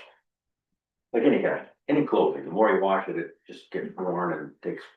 Does it take the value of the bunker gear, drop the value of the bunker gear the more that it's washed, so it won't reach 10 years? Through you, through you, Mr. Mayor, your question, it definitely does, but you have to have your gear washed. It's just because of the carcinogens in it, so I would say if you wash it every day, absolutely, it would wear and wear and wear. But what we teach our folks is, you know, anytime you've been exposed to any type of, material that you wash your hair. Anything else in 63? Mid 64? We're waiting for 60, I think there's 6202, right? It's been ordered? No, not the tanker, sorry, through you, Mr. Mayor, no, the pump for Beachville's been ordered. Okay. And we expect that in 26, You expect that this month or next month? and it's fully budgeted? Brooke's got the money in her hand, okay, good. So tanker 62, what's, what are we guessing at price? I forget. 625 is roughly what we put in there for it. Okay, all right. Replacement fire chief utility command vehicle to 2017? Is it, Yes, how many kilometers now? 180,000, How much? 180. Actually broke in, but, any big problems with it? I would say there is, the proposal would be to consolidate, so we had a chief's vehicle and we had a truck, so we consolidate down into one multi-purpose vehicle, so it'd be the chief's vehicle, command vehicle, as well as the utility, I call it the wheelbarrow of the fire service, so when you have to move hose or you have to move anything contaminated, you've got something to do that with. But the truck we use right now, the 2017 Ford, I think it is. Yep. That's what we're using for that purpose now. Yes. And the problem, because when I look at the budget for repairs, it doesn't show a lot of repairs for that vehicle. For last year or this year. Adam, any comments on The only that? thing we've done maintenance wise to it since it went to fire services is tires. Pardon? The only thing we've done maintenance wise since it's been moved to fire services was we put new tires on it. Other than that, it hasn't needed much. Sorry, just to, on the comment, so the replacement would be a four-door cab, so it would hold people as well too. That was one I wondered about whether it could last another year since we don't have any, at least the budget doesn't indicate any major repairs for another year. I don't know, is there anything out of that you're saying? Not that I've been aware of. Okay, Scott sees it once you throw a change. that says four-wheel. The four-wheel drive, not for Which, the proposed. yeah, And three-quarter time? Or half time? just half that. It's an F-150 or similar. Wouldn't happen to be a lightning with it. Through you, Mr. Mayor, so what we quoted was actually through the police co-op program, you can actually buy vehicles through them. One could be a Lightning, one could be just the F-150, that decision hasn't been made yet. Go ahead. Through you, Mr. Mayor, I kind of wondered that one too, based on the lack of repairs, whether that vehicle could last another year, and whether a suggestion would be maybe possibly putting half that funds into the vehicle reserve for a year and then possibly buy it for the future year, and that way we get another vehicle down the line, but that's just a thought. I wonder too, whether that's one thing, should you delay it, it doesn't actually impact the tax rate, right? And we have to think beyond tax rate, but it is one that unless it's something that we know is gonna go wrong, or it's gonna spend $10,000 repairing or something. The vehicle itself doesn't look bad. Like, from the outside, I've never been in it, but. That's better. But. Any other comments?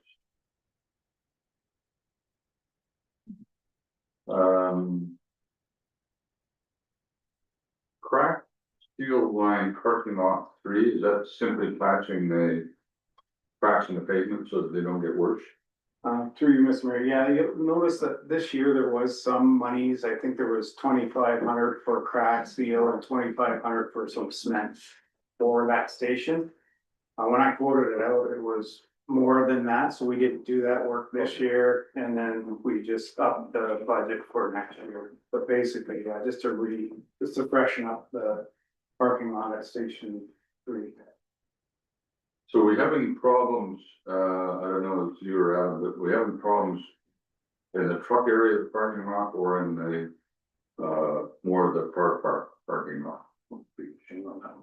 So the actual whole parking lot is starting to have issues, so that's all the way around, so the price we got was to fix it all the way around, not necessarily the Auto X portion, if that makes sense. Yeah. The old building, I guess it would have been.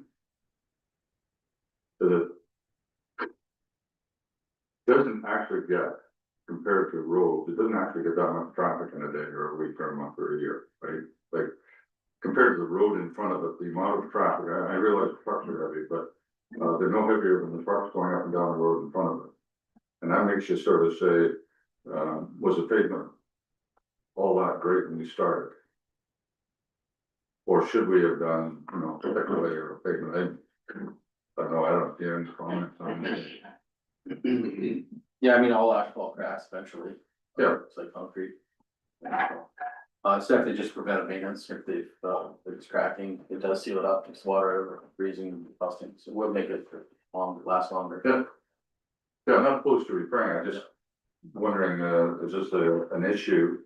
And then the very next line is, we want to pave, part of the parking lot at, Mount Elgin. Makes me wonder, you know, should we be doing a better job or can we do a better job paving? And over the long run, save our money on, you know, if you look at $10,000 for crack repairs. And then 30,000 for paving, maybe we should have spent 40,000 in paving, not to do crack repairs, but I realize it all cracks. Yeah. Go ahead, Shane. Yeah, through you, Mr. Mayor, so we basically had the same asphalt done at Mount Alvin Station for the apron as we had done it at Brownsville Station, and it has held up really well, so the same supplier, the same asphalt. So that's our hope, obviously, we put in better stuff and it lasts longer. Okay. Councilor William and Councilor Gillis. Pave the remainder of the parking lot at Fire Hall 2, that's gonna be a joint between us and the county. County really doesn't own anything there, we own it up to the building, they pretty much. Oh, okay, so 30,000 is the total cost. It's not, That's what we are. Through you, Mr. Mayor, to the councilor's question, so I talked to the county, we ran the thing on, it's about a 5,000 to 7,000 would be county and the rest is ours, so that 30,000 would be our cost, though. okay. Good. Good, anything else on page 64? Oh, sorry, Councilor Gillis, you want that? Yeah, I'll speak to that, the parking lot cracking one. I know that we did hold back some funds when the fire hall was built there, because there were some challenges with the parking lot and whatnot then, so the expectation of the parking lot lasting, as long as some of the others probably lower at that time, so realized that there were gonna be some challenges coming up a little sooner than we expected. Yeah, the state maybe not quite familiar with the history, but we did have a few problems with that though. And maybe learned a lesson that maybe should have had a construction manager on the job. But anyway, okay, anything on page 5?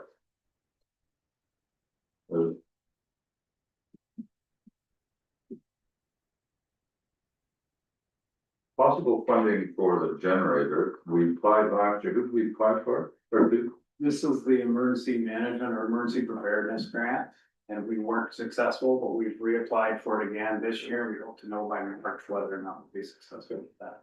And just for council's awareness, that program is, once you get it, you're no longer eligible for it, and we haven't got it, so ideally, we're probably better suited this year than we were last. so, diminishing returns type thing, but, Exactly. if we don't get the grant, we're going ahead with it. So I think that was the intention last year, or 25. That we are or not, That we are doing that regardless. with the generator anyway. Okay. Do you still have a generator? Not open, all firewall has a generator? This is the last call, like, I'm not opposed to it at all, I think probably necessary, but, okay, For the community center as well, for this one as well. okay. Anything else on that?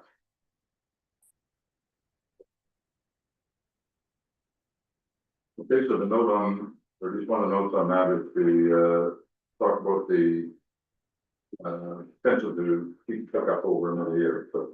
Now on to page, 66. Dane, go ahead, tell us about, Bronzeville Hall. Anything there that jumped over you? No. For the rest of the halls, again, it basically summarized all the increases for all the stations, insurance, there's some costs related to, wages. That's basically, and then just some realignment of the actuals, two actuals. So, That's the same for all stations. yeah, okay, Counselor Gillis, you wanted to ask? Through you to the fire chief, where is it here?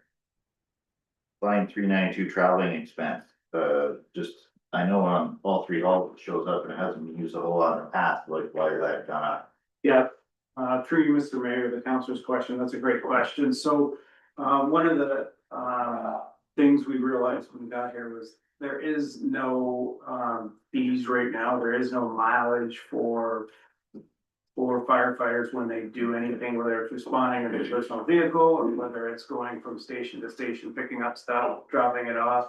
So it was just, an acknowledgement that we're probably light in that and we should be starting to. Again, this is with the whole increase to uniforms, increase to what they get paid for training. It's part of the package of all that incremental costs. Good. Counselor Pickard. So what comes out of this report that I see is two stations, the costs are going down. In one station, the costs went up 11%. So I really want to focus on that. Mount Elgin, are they doing more calls? I see the 20% increase in emergency in line 112. So 76,000 there. The building maintenance, Shane? So The building maintenance in Mount Elgin. Oh, that was to reflect The the compressors. SCBA compressor Yeah. maintenance, yeah. That was a little so more. we got Beach Hill going down 6%. We've got Brownsville going down 2%. And then we've got Mount Elgin. So I'd like to understand that, but that. So just for clarification, Counselor, what line are you looking No line. at? Just general budget for the three of them. Why did two Negative fire for stations? two and 11% increase for not all. You see, two stations reduced their budget and one increased. So what's the difference? There's repairs on, the rescue at Fire Hall 2 that increased significantly. We went from 1,000 budget in 25 to a 2,500 budget in 26. But their calls seem to have gone up, like I don't. So what we're looking for here is about $23,000 or $4,000 difference And the between difference, this year and over last the year. difference is in line 112. Right? So why did line 112 go up? And so I would read that the Mount Elgin Hall must be doing calls in Beachville and Mount Elgin, or in Brentwood. They went up 11%. Through you, Mr. Mayor, for the counselor's question, I think that the delta in the call volume is what you see is it backs up most stations. So Mount Algon is second into Brownsville, and it's also second into Beachville as required. So that would, that may be the delta you're looking for, but I can look into that a little bit more and dig into those numbers. Yeah, I think if you could give me an explanation of what went into the line 112. $76,491, that would explain. Is that just the 3-year Sorry, actual? I think that was a 3-year actual. It went from last year 63,000 to 76,000. Right, so $13,000 increase, which is about 2/3 of the total increase for the Yeah. for the 11%, that's where. Yeah, it's $20,000 right there, so I just like an explanation of that one number. I It was think that's, based on a three-year rolling average of calls, so we had a couple of high years. Last year we budgeted maybe a little low, but.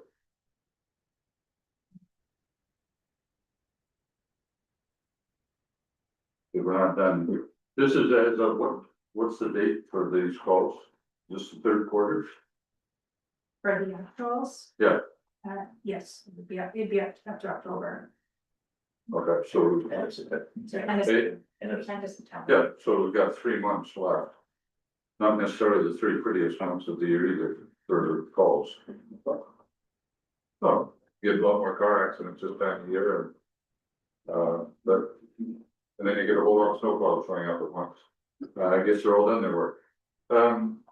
So that actually, to Councilor Pickett's point, was the question I was gonna ask Shane was, when you look at Beachville, or sorry, Brownsville, Mount Algon, Beachville. The change in numbers there, so decrease in 2, increase in another. I'm just wondering what your anticipation was as in potential calls per year. That's basically, once you know how many calls you've got, you can kind of start big. I'm just curious, whether your increase, decrease, or do you think it's kind of status quo as far as the next year, like the average, 3-year average, gonna be a 3-year average? Go ahead.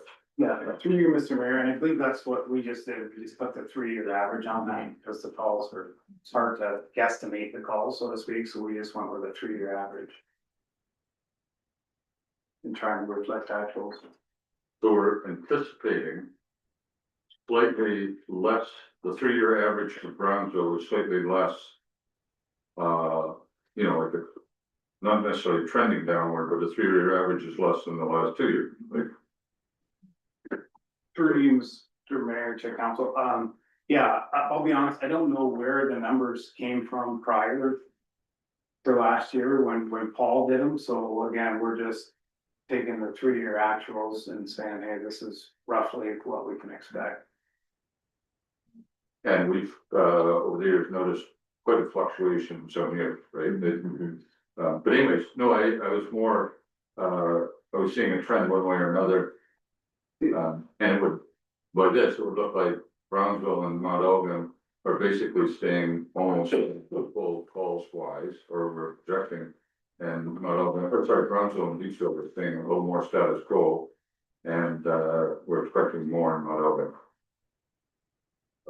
Mr. Mayor, some of the funkiness that happened this year too was a lot of bridges were closed. So when Folden's was closed, you know, there's some redirecting of trucks we'd have to do, and Dodge line was. We basically had Mount Algon responding to the other side of the 401. So again, it does change those numbers for this year, albeit for, yeah, I'm gonna say a limited amount of time, but that it definitely has some impact there too. Any other questions?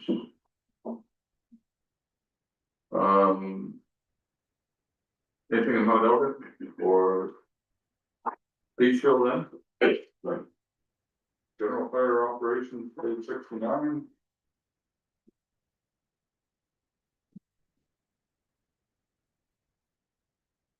So 8% increase in salaries and wages. But that we're only anticipating 2.3%. I can speak to that. Go ahead. So the admin assistant, Okay. we've increased the allotted, budget amount Yeah. of their wages to 60% from 50%. As well as this also includes the caretaker, who cleans all of the halls. She's also on our payroll, so, Good. that increased it. Councilor Gillis, did you have a question? No, okay. Anything else on page 69?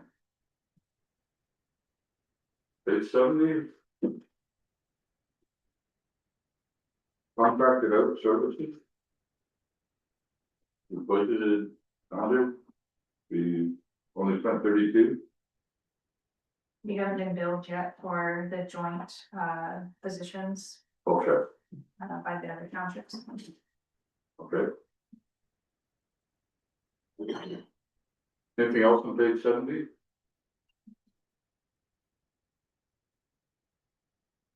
And 71.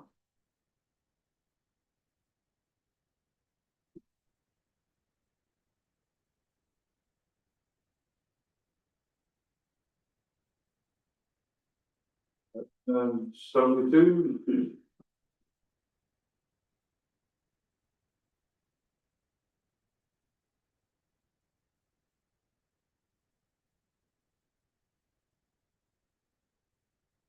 Councilor, or sorry, Councilor Gillis. What is all included in emergency management contractor? That's a truck. Option 6. Through Ms. Ray, that's the generator for Brownsville. Okay.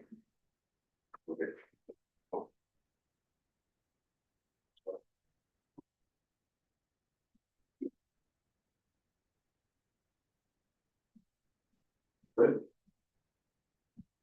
Well, Go ahead, Councilor. no, I'm not understanding the answer. But transfer from reserves or energy management. Top line, 715. Is 72,000, is that the generator? Yes. And then what's the 80,000 contracted out? So that amounts to 72,000 for the generator, and that also includes a, emergency management electronic signboard for station number 2. Sorry, I don't, maybe I didn't put that in the summary. I don't think I did. So, Did I put it in? yeah, there's somewhere, right, so, So there's a, no, electronic sign for station number 2 for Plank Line. That's under contracted out line 242. Yes, Okay. under emergency management. okay, Shane? Yeah, just. On that was actually a misprint. It should have been for Brownsville Station. Oh, sorry. No, that's my fault. Look. The emergency management sign, or the emergency sign is for Brownsville, Yeah. and why that over Mount Elgon? Well, the thought process is there's actually a sign in Mount Elgin on the community hall. We would probably leverage that. So Brownsville would be the first one. And then probably in Beachville would be a museum or somewhere there. Again, it's just an electronic signboard, so a lot of our residents aren't online. So when there is an emergency or there is a lot of the, we're obligated to do public education for fire, public education for emergency management. The idea, we would have some signboards out in the stations as well as in the community for people to see. These are electronics. Yeah. And, So tell me what's gonna be on the signboard, like how big a signboard, $3,000, it's not very big.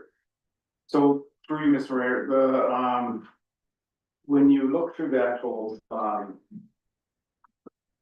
strategic plan, and you can help me out, the strategic plan talks about, Brownsville for potentially sharing some kind of signage with, the community. So that really, it's about $8,000 would almost get you both sides of the sword. So the idea would be we'd share it. So there are probably 4 by 6 electronic signs, one side. But by electronic sign, we don't mean ones you go and put the letters on, you mean Yeah, one that's. absolutely. Hey, Absolutely, you don't. Just basically you program them, you set them for all your emergency management planning, your fire safety messaging, all that stuff. And then if there is an incident, you can program them from a computer somewhere to say, hey, you know, EOC is activated or whatever the messaging needs to go to the community. Don't drink the water, boil water, advisory, something like that. That's your view, Mr. Mayor. Go ahead. And that cost is $8,000. How much do we spend on the Mount Elgin sign? 50,000? Yeah. Right. That's That's what I say, 8,000 didn't seem to be near enough. I was assuming we were talking one of those signs that you put the letters up on and. So I agree, Mr. Mayor. That's not for the marquee, like the big bricks and stuff like that, that you might have to put up when you put up the sign out there. It's just the actual, the LED screens have really come down and they're weatherproof now, like I said, for, we'll say $5,000, you can get one side pretty much done. But this is permanently mounted on the side of the road, I guess. There is a marquee there now with, to your point, you know, you put the signs up there, or you put the letters on there, it would be basically replacing that. Okay. What's the figure? Well, that leads to the next question. So is it just for fire services or could the hall people, the hall board people that are having events, could they use it as well? Through you, Mr. Mayor, the council question, yeah, and I believe that was the intent in the strategic plan, and Julie, you can help me out with that, there was a strategic objective for the Brownsville Hall to have some kind of marquee, and then we would share those costs, so to speak, but in my mind, yeah, you'd use it for all messaging. Go ahead, Julie. Norwich has them. Yeah, it did come up the last time we had a strategic planning session this year. About planning to have another electronic sign in another location and thought that was the best area because they could share use of the sign. Councilor Webb. Good question. The sign in Mount Elgin is two-sided, correct? Yeah. And this one in Brownsville just gonna be, just faces the road. One No, side. we want it two-sided, the idea would be, we would have half the cost that if the. Okay. Hall board would like to do that same thing.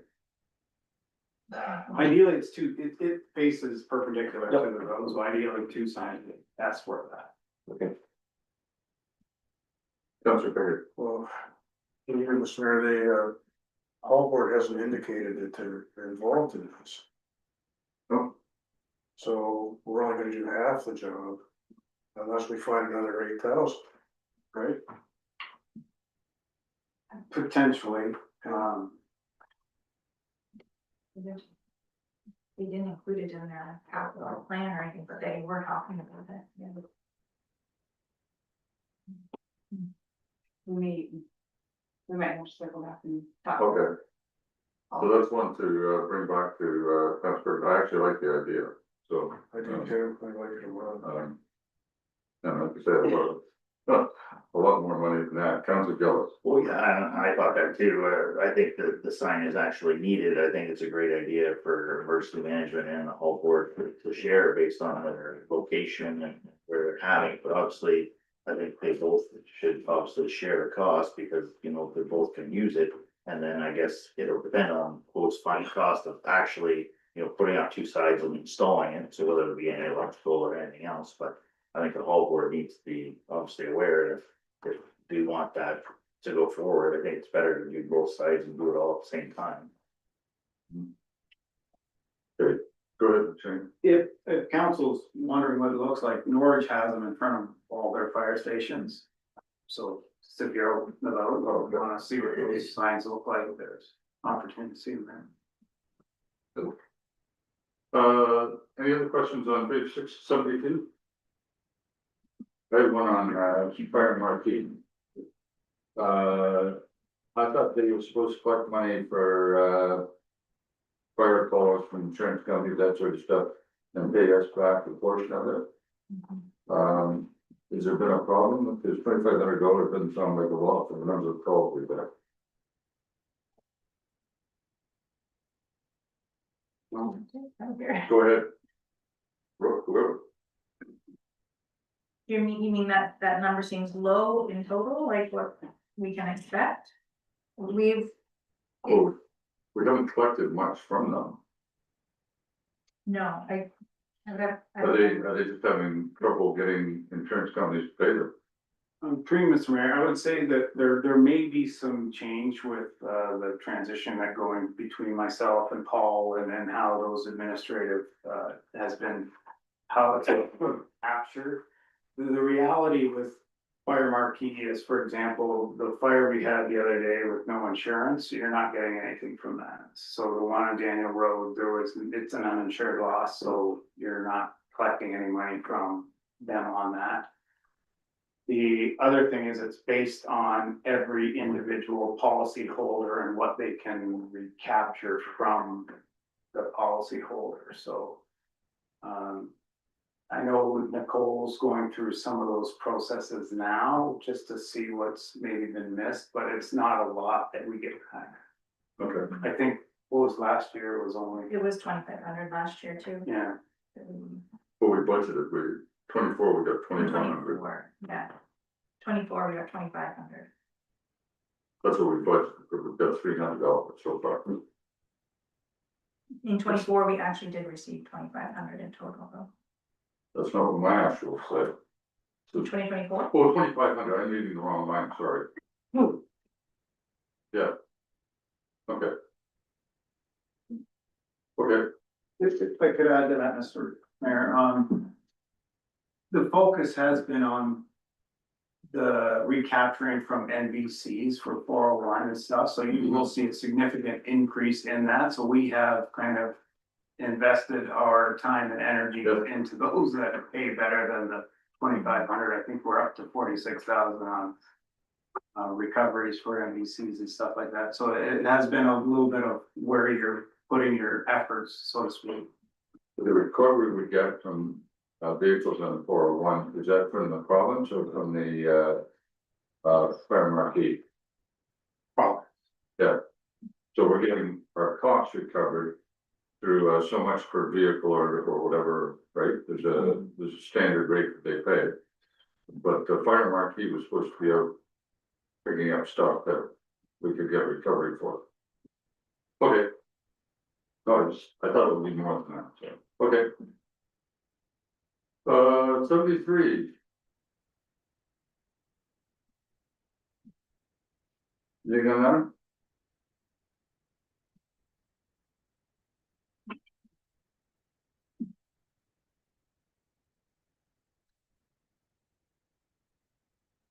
How many years is the debenture for Mount Olive Fire Hall? 20 years? Beach Hill, sorry. I think it was It 30. was 30. It was 30 years. 30 years, okay. Pretty long. Yeah, it was.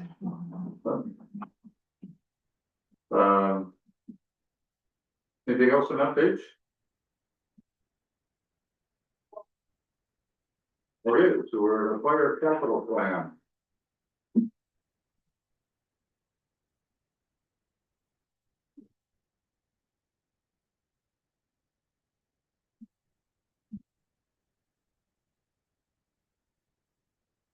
Well, anything on the 10-year capital plan for equipment? No, but through you, Mr. Mayor, to council, it gives just a lot of smoothing out, I call it, try to lower some of the peaks and valleys, so. A lot of the bumper gear and the PPE costs you'll see are just smoothed over the 10-year. As opposed to, there was some significant spikes in it over time, so. The idea of replacing, for example, 8 sets of bunker gear every year just smooths that. Makes it a little bit more steady for council. We did move some of the radios and pagers over to communications where they probably should have been anyway, so you'll notice that change.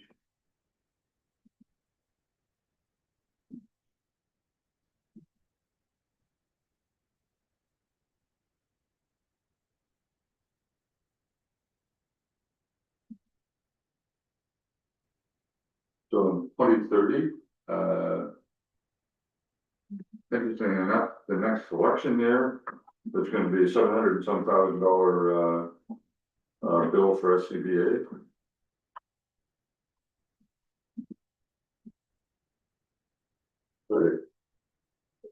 Any way of, other than putting money in reserves, is that gonna be funded from reserves or? So we're gonna put money away every year, and not just have a budget item show up for $730,000, whatever it is. Through you, Mr. Mayor to council, that's what I highly recommend. I mean, you almost treat it like a vehicle. It's just such a heavy cost. You put it in there and you put money away. Again, I'm not a big fan of, you know, debting stuff like that out, you end up paying twice as much for it, so. So is there money in going in, does the money going into reserves cover that cost when we get to it? I would say no, not by the looks of it right now. So over 10 years, SCGA last 10 years, is that 15, 15? Okay, so we should be putting in 50,000 a year.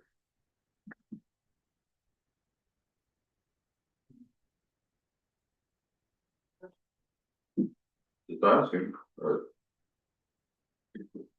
We should.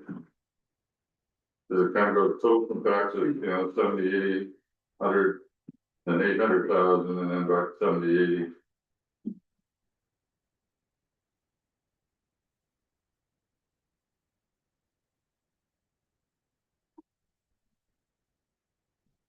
Any direction from council?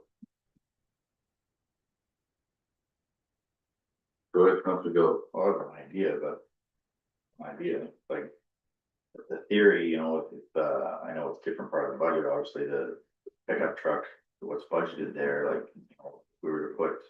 40,000 in vehicle reserve and move that on to the next year, you can take that 40,000 and put it into the equipment reserve. Moving forward from this year on. And it doesn't actually change the total budget, obviously it changes where money is.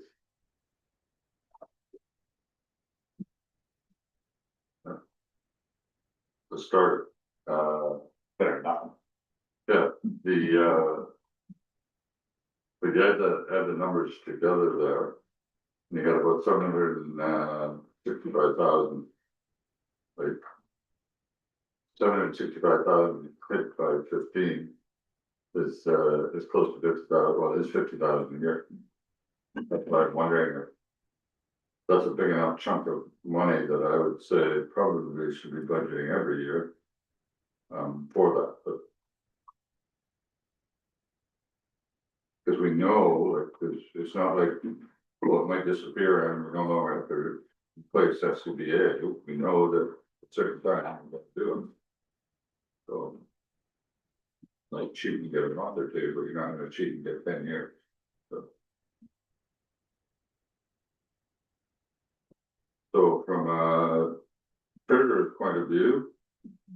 And the answer is, Well, we definitely need to put more away. Across the board. There, once you get over to the vehicles, it runs the same position and it's just not enough. 2% every year increase is not enough.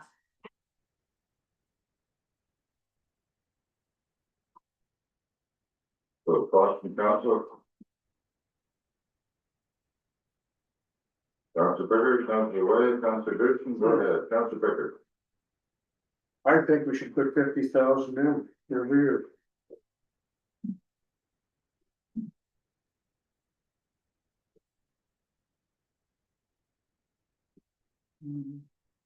Do you know that just brought us up to 9.5 or 3/4 tax rate, but. Is what it is, so. Councilor Wade, any comments? Well, we definitely need to increase it. Yeah, 50,000. That's maybe, it's better than nothing. It might not be quite enough, but it's gonna get us. In the right direction. I agree with 50,000. Councilor Bicker. Do you, Mr. Mayor? I think treasurer should make a specific line for SCBA. Rather than just include it in equipment. For the benefit of future councils. Is that possible? Mhm. Just a suggestion, but I don't wanna lose out on this. Cause that money could get absorbed. That we put, You mean it's something line under reserves, yeah, or, okay.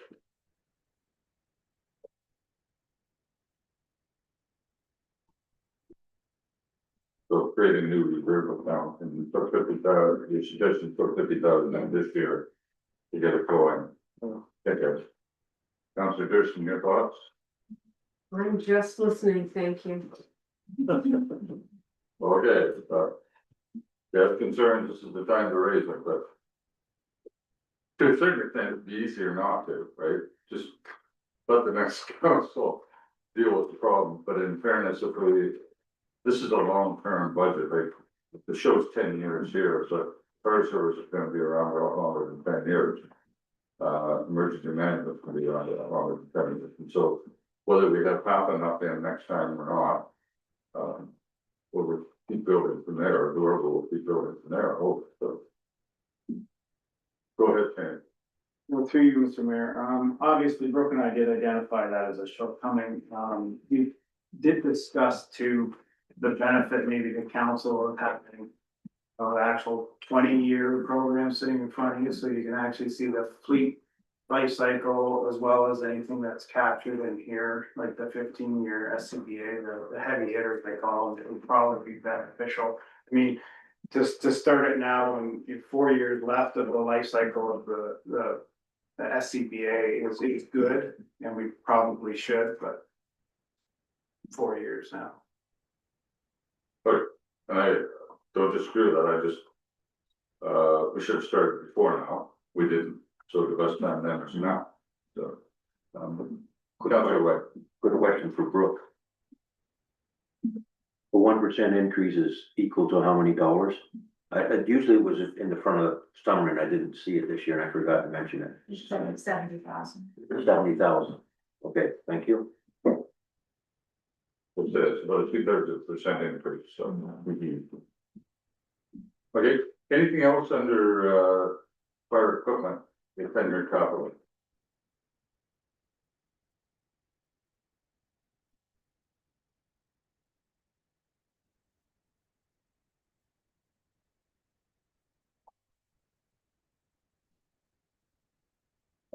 Seeing anything? All right, how about under communication? Anything there, Shane, to come through?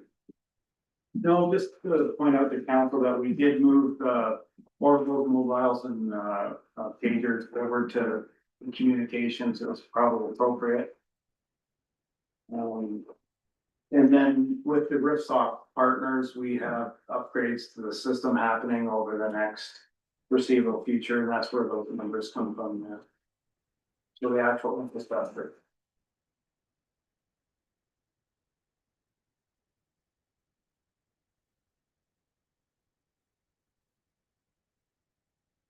So. Under fire communications, we show unfortunately, not a particularly declining deficit in reserve. Right? And I can't remember what we put into reserve, reserve contribution is $10,000. If one looks over the next, well, till the end of this, but looking at the direction it's going at the end of this, it would appear that we probably should be putting in $15,000 into reserves every year. And I'm rounding it to 15,000, but, it would certainly be helpful at the end if we could, add, and again, I don't wanna add either, but on the other hand, I don't wanna hand a mess to the next council either, right? Like you should try and not to hold that responsible. That was another one where I wondered, if we should increase the reserves from 10,000 to 15. And then going forward, of 10 years, we might be, I mean, even in this, you'd be break even basically. Like, we're not gonna be out of, we're gonna have a huge gob of money sitting in a reserve somewhere from, communication. So. And of course, then there's taxation as well, but, it's not a big amount, so, I mean, compared to SCBA's. On the other hand, pretty generally, we're gonna have a communication system in one form or another. And at some point, when you recognize it in 2029 and beyond, we're in a negative, reserve balance. You probably might want to start doing something about it now. Direction from the group? Counselor Gillis. Through you, Mr. Mayor, I think that's probably a good idea. I think that's the same as the previous reserve that, you know, there's gonna be challenges there in the foreseeable future if we don't like. Kind of the same thing, you know. Best to plant a tree 20 years ago, but the second best is today. Well, this is the day obviously to make it better than what it's gonna be 3 years down the road. So I like your suggestion of upping that to 15, at least for now. That might not get us out of the woods, but at least puts us in a better direction. Any other thoughts? Again, this isn't a big amount, so. No, I agree with Councilor Hills. I mean, I would want to do it. Bite the bullet now. Gonna get worse next year. But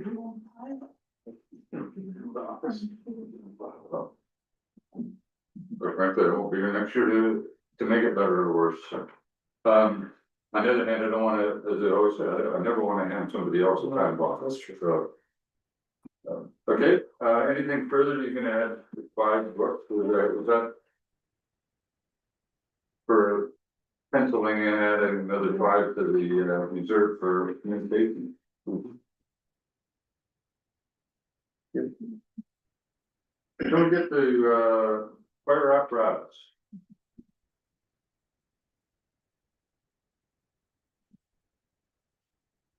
And it actually shows. Crossing in Marcy.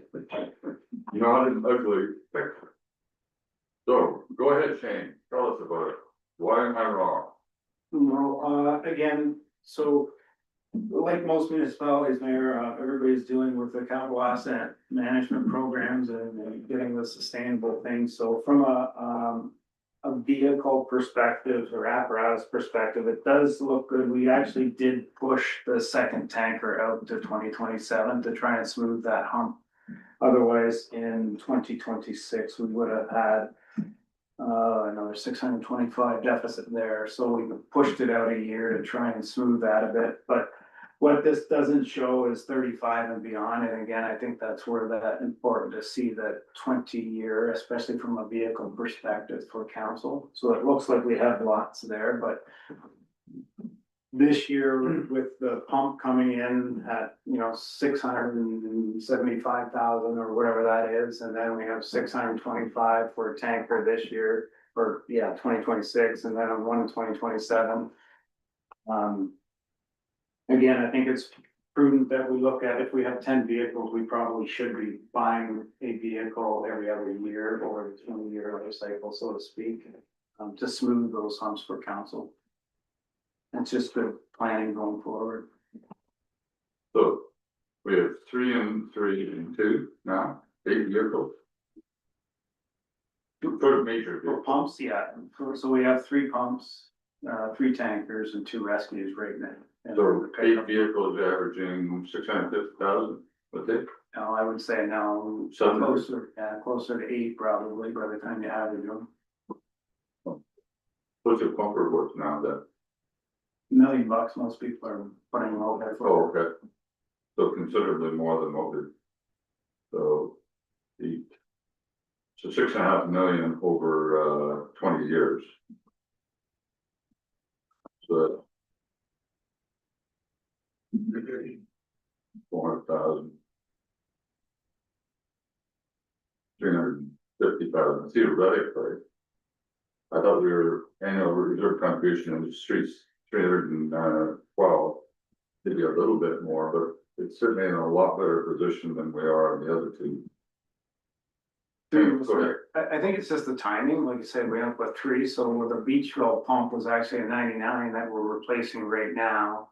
So we've got it, and then the 2 tankers that were 06s that come in, and we kind of compress that time frame, which is creating a bit of the issue. The 99 actually lasted us 25 years, 26 years, right? Not saying it lasted well, it just lasted, and nor should it. I agree with you, if we're kind of aiming for a 20-year life cycle, then the gross cost, and that's what I'm looking at, is 312, maybe the increase in reserves. Still comes in under totals. And I'm looking at page 76. Reserves 2% annual increase. I was just following the annual reserve contribution with 2% annual increase. But that number, what does that number mean, Brooke? Is it, So that's the reserve, balance. with the 2% increase? Yeah. Okay, so if the reserve contribution is 312.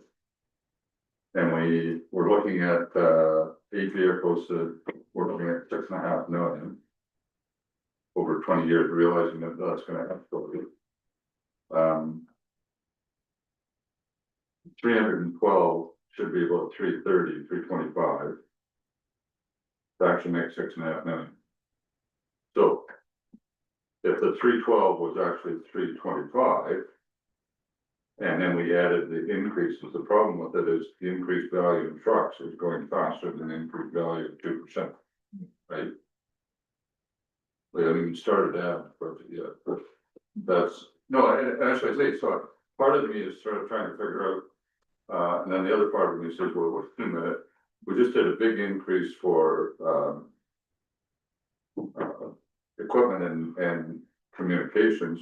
This is the least problematic of our 3 kind of reserve funds, in my mind.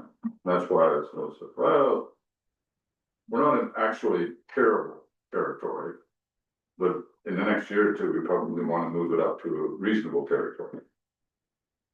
So I could leave this one as being respectful of how,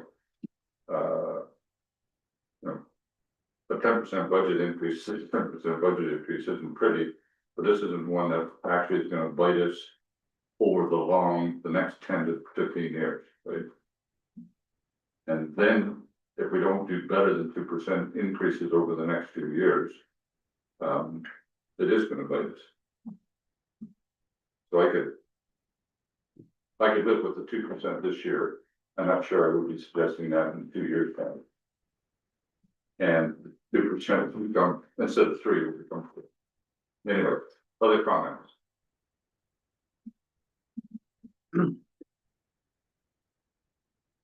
Go ahead, very comfortable. Through you, Mr. Mayor, I think the concern is that we've delayed purchasing some major vehicles in the past, and I think that those costs would continue to go up. Even last year, you know, the tanker was budgeted in the last budget of 600,000, and you know, it wasn't purchased, so it's moved on to 2026. You know, we had 2 that were, unfortunately, they're the same year. So trying to move one off another year, like. I would be concerned of whether 625 is enough to get that tanker, and then whether 625 a year from now is gonna be enough to get another tanker, and that could totally take this reserve sideways. So I'm a little concerned. I think that, you know, when these trucks are budgeted, we need to obviously get them ordered or get them purchased.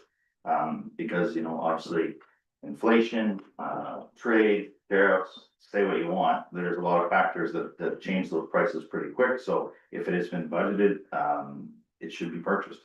My thought is with talking about that reserves, you know, whether we change that to, you know, 3 or 4% increase. Now, it doesn't look terrible, as you said in your spiel, but whether we increase that percentage, or 2 points, that wouldn't be a super high increase there, but it would be putting us in the right direction again, just like the other 2 reserves. Other comments? So if you change the contribution rate from 2% to 4%. That would only add another $6,000. Wait, 2% of 300,000, six and change. And 6 is better than nothing. But it isn't also going to get us where we need to be in the long run. And what I was wondering about is, do we do 2 this year and the third one, leave it for next year to have a, and then maybe actually change the amount from 312 to 330 or something, 340. To put us in a better position going forward and adding the 2% or, but I think it may be a combination of both. Should we change the percentages? Or should we change the number and the percentages? If you raise it high enough, you don't have to do the percentage one, you can, but I don't want to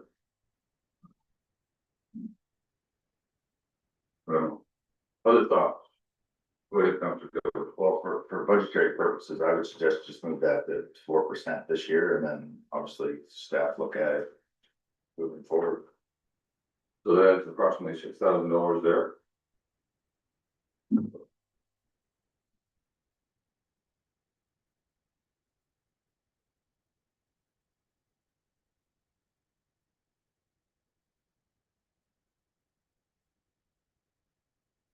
I think that'll help. I don't think it gets us where we have to be eventually, but. Councilor Pickett. It's just a drop in a bucket. It's not enough. But it's all we can afford right now. Well, it's a little less than 0.1% of our budget, so. Okay. Anything further on equipment? So we're buying a tanker this year. For Brownsville or Mount Auburn, Mount Elgin? either one, they're both the same things. And then the next year we buy the one for the other. Okay. Go ahead, Shane. Sorry. And if I might, Mr. Mayor, so one of the reasons we added the command utility to this year's was because it still keeps the positive deficit there. If we move it to next year, now you're 360,000 in debt. That was part of the rationale too, is we kicked with 625 down the road and put it there. Well. I think the comment, Councilor Ghost made before was put 40 in reserve this year, and so that would actually, the 312 plus will be 318, then becomes 358. And so it doesn't actually make it quite that bad, but it's still, we're already gonna be in a negative. Yep, I guess. And if we can use the other 40 for starting the other reserves under equipment. That doesn't help any other numbers, and you then have 15 that you don't have as income from the sale of the pickup truck. Right? So we add that to the that's actually tax that increase, so. We all started out today saying what a great job, liberal budget was. And it is. Okay, anything further for emergency services? Go ahead, Councilor Becker. Just a question, do we ever finance, fire vehicles? Have we ever, never tendered or never, debentured for fire vehicle yet? Well, we could have another year to cover that deficit, right? Okay, there you go, problem solved. But just earlier today, I heard a councillor say that we debentured a building a lot longer than we should have. So I think that my fear about debenturing is it's pretty easy to get into that, let somebody else pay for it down the road. I understand that thinking though, in that if you buy something today and use it for 20 years, shouldn't the people that are using it pay for it? Right, I guess kind of debt financing everything. And the cost for that is the cost of interest. Right, whatever the interest rates are, you add that to the cost. Historically, we've done it the other way. The vast majority of the time, is we bought it today on money that was collected before, and then, we start saving up for the next, which is really the reserve, so. Some municipalities do it one way, some do it others. My concern is if you look at some municipalities that do it in the, buy today and pay for it over the long run. If things go screwy with their payment schedules or whatever, you end up with a municipality that's struggling to, not have huge increases when things go wrong, right? And so I tend to be wanting to pay first and use it up and put money away for the next one, but that's really what asset management's about. But, to a certain extent, anyway. Anything further on this? Seeing none, we got time before lunch. We'll do the, oh, wait a minute, what is it? Tax and services building? Oh, okay, I thought maybe you had something else planned for it, so. Page 77. Oh, all right. You'll want to go over lunch early, so she'll be back. Tax and services for building. I guess this, Brad, this is yours? Is, Okay, take it through, please. high level overview here, with, Protection Services Building, Department, so, budgetary revenue increases based upon CPI, projecting somewhere around a 3% increase. That, percent increase is based upon the budgetary amount rather than the, anticipated year-end revenue at this point, just to highlight there. Wages also increased, is that meant to be COLA or CPI? The 2.3? Yeah, It's COLA. cool, okay, yeah, just an edit to an amendment there, in relation to the overview.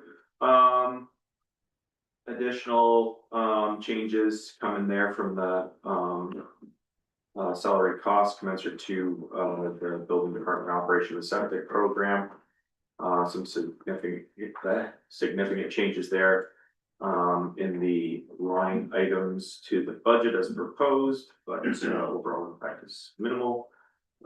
Additionally, finally here, as council's aware, been significant changes operationally here over the past year. In terms of staffing and distribution of, budget allocation related to staffing and compensation, coverage for insurance and all of those other related costs. So there are some fluctuation to the individual line items there. Additional highlights to major changes, the contracted out services there, obviously being a large item online, it's food 42, and that's obviously the outsourced contracting of related services for enforcement for past year. And then some course and tuition fees reduction there.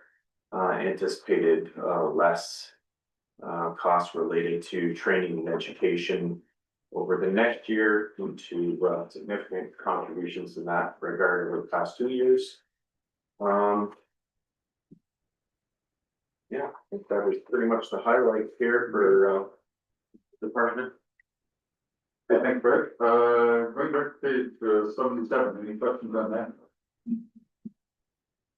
So our building permit fees go up according to the construction CPI, which is a different number than the COLA CPI. Yeah, the COLA. through you, Mr. Mayor, CPI, construction pricing index, is generally considered to be a more good indexing for purposes of projecting construction costs related to operational costs in a municipality where it's available for us to use now. Yeah, it is slightly, it does slightly vary every year from the COLA, so. Okay, so but that's set at 3%. And that's set by somebody out there. That is Revenue Canada, I believe, that's. Okay, stats can, so that number we know is good to go. Okay, It can fluctuate and there is lots of talk at high level of what the CPI is by region. It is a very regionalized type of index. Yeah, I do think that there's now consideration for usage of the London and Western region, yeah, which traditionally wasn't something that was generated by StatsCan, which is good news for everybody where our regionalized CPI is more reflective of like a London, Southwestern Ontario region now instead of Ottawa driven, which is what it used to be. okay, so the reason I asked this question is that the CPI is not accurate at 3%, then the budget's not accurate, right? Because we're basically like, given the fact that we don't know that we're gonna get one new building or 101 new buildings next year. I realize that, but the closer we can nail things down, then the closer we are to potentially being somewhere close to budget. That's why I wondered, are we sure that 3% is the right number? And because in the scheme of things, the budget for building services is not huge, but a percent changes it. So I guess that's why it was, if we're satisfied that 3% is the number we can use, I'm good with it. So, and we are then. So you don't think we're gonna get a Southwestern Ontario price that's 2.5? It's always very, very hard to peer into the crystal ball on this type of stuff. If I was sitting in council at the City of London, I would say that I'm reasonably sure that this number is a fairly good indicator. There's lots of good heads over there trying to crunch the numbers and figure this stuff out. In context to a smaller operation, rural type of building services operation, these numbers can fluctuate greatly, even on a project by project basis. If something falls out of the sky and drops into Southwest Oxford's lab and it can significantly affect the operational cost to the municipality in order to deliver services commensurate to the building code's expectations of service level. So these things can blow up, as you pointed out very correctly, that they can blow up very quickly, even more so pronounced and exaggerated in a small operation because of the additional services and the allocation of existing services that we have. There's not a lot of wiggle room in terms of capacity. We're already at capacity or over capacity at certain times of the year anyway. So if something large does happen, then it could have a significant impact, at least in the concept of percentages to the budget. As you already pointed out, it's not the roads or the fire department budget that we're talking about here, but it can have a significant impact. I guess, because I'm not familiar with the construction price index, if I'm calling it. As long as I'm satisfied that 3% is the right number, I'm happy to go ahead with it. And you're suggesting that's probably the right number for what we know today. I would suggest that it's a sharper tool in your tool belt than is your COLA. It's a more pronounced person. So all things being equal, I think it's the right number given the tool set that we have. Yep, good enough. Okay, anything else on that? And then on page 70, that's 77. Anything on page 78? I'm just curious, this is yours, Julie, or not, but course and tuition building enforcement. We budgeted 56 last year, we only spent 16, and we're budgeting 3,000. Just wondering, in developing Daniel to take over the CBO role, do we have enough money to cover any courses that he may or may not need in the future? So I think so with this we thought was for also hiring a new building inspector, so. In between the conferences line and the courses and tuition line, we think that between the two of them, that will be enough for 2026. Yes. Okay, because anytime there's transition, there's usually expenses, so, Yeah. okay. Anything else on that page? Okay, anything on page 79? Counselor Pickard. Line 226. Building permits. We're way down this year. Question becomes, are we budgeting properly into the future? Given the trend that there's fewer permits being issued. So it's a tough one to call, I realize that. But certainly this year is an indicator that things are slowing down. I doubt we're gonna come up with 100,000, 109,000 in the last 3 months of the year. It's possible, but. So I wonder if we're not too optimistic at 267, 800. The answer, Julie, is Yeah, I mean, we did question that as well. I don't know that we're gonna get to 260 today, or this year, 2025. It might be safer to leave it at 260 for 2026. So the question then is, do we have enough reserves to get us through this year? And then again, next year, if this trend continues? I don't know, I'd have to look at the buildings. So what's in reserves? really, there's only 47,000, 66, starting with 24. But 47 theoretically. Well, that might get us through 2025. But if the trend continues in 2026 of fewer permits. We won't get through the year. No, So I see a real problem coming out of it in 2026. In the building department. how many new house permits have we issued this year, do you know? I'd have to have a closer look, but not enough. No, but I just. Okay. Because while there is a new subdivision with all sorts of new lots, and it doesn't mean that they're gonna get built or that we're gonna issue building permits for them, so that's. Really. Anyone else? Go ahead, Councilor Gillis. Through you, Mr. Mayor, I just kind of wonder whether we should put that number, not that it's substantially lower, but we should peg it as the same amount as last year's budget, just to hold that line as. Not knowing that we're probably not gonna get extra income than we did the previous year. So whether it should be 260. For the 151 number is actual to, do we know when?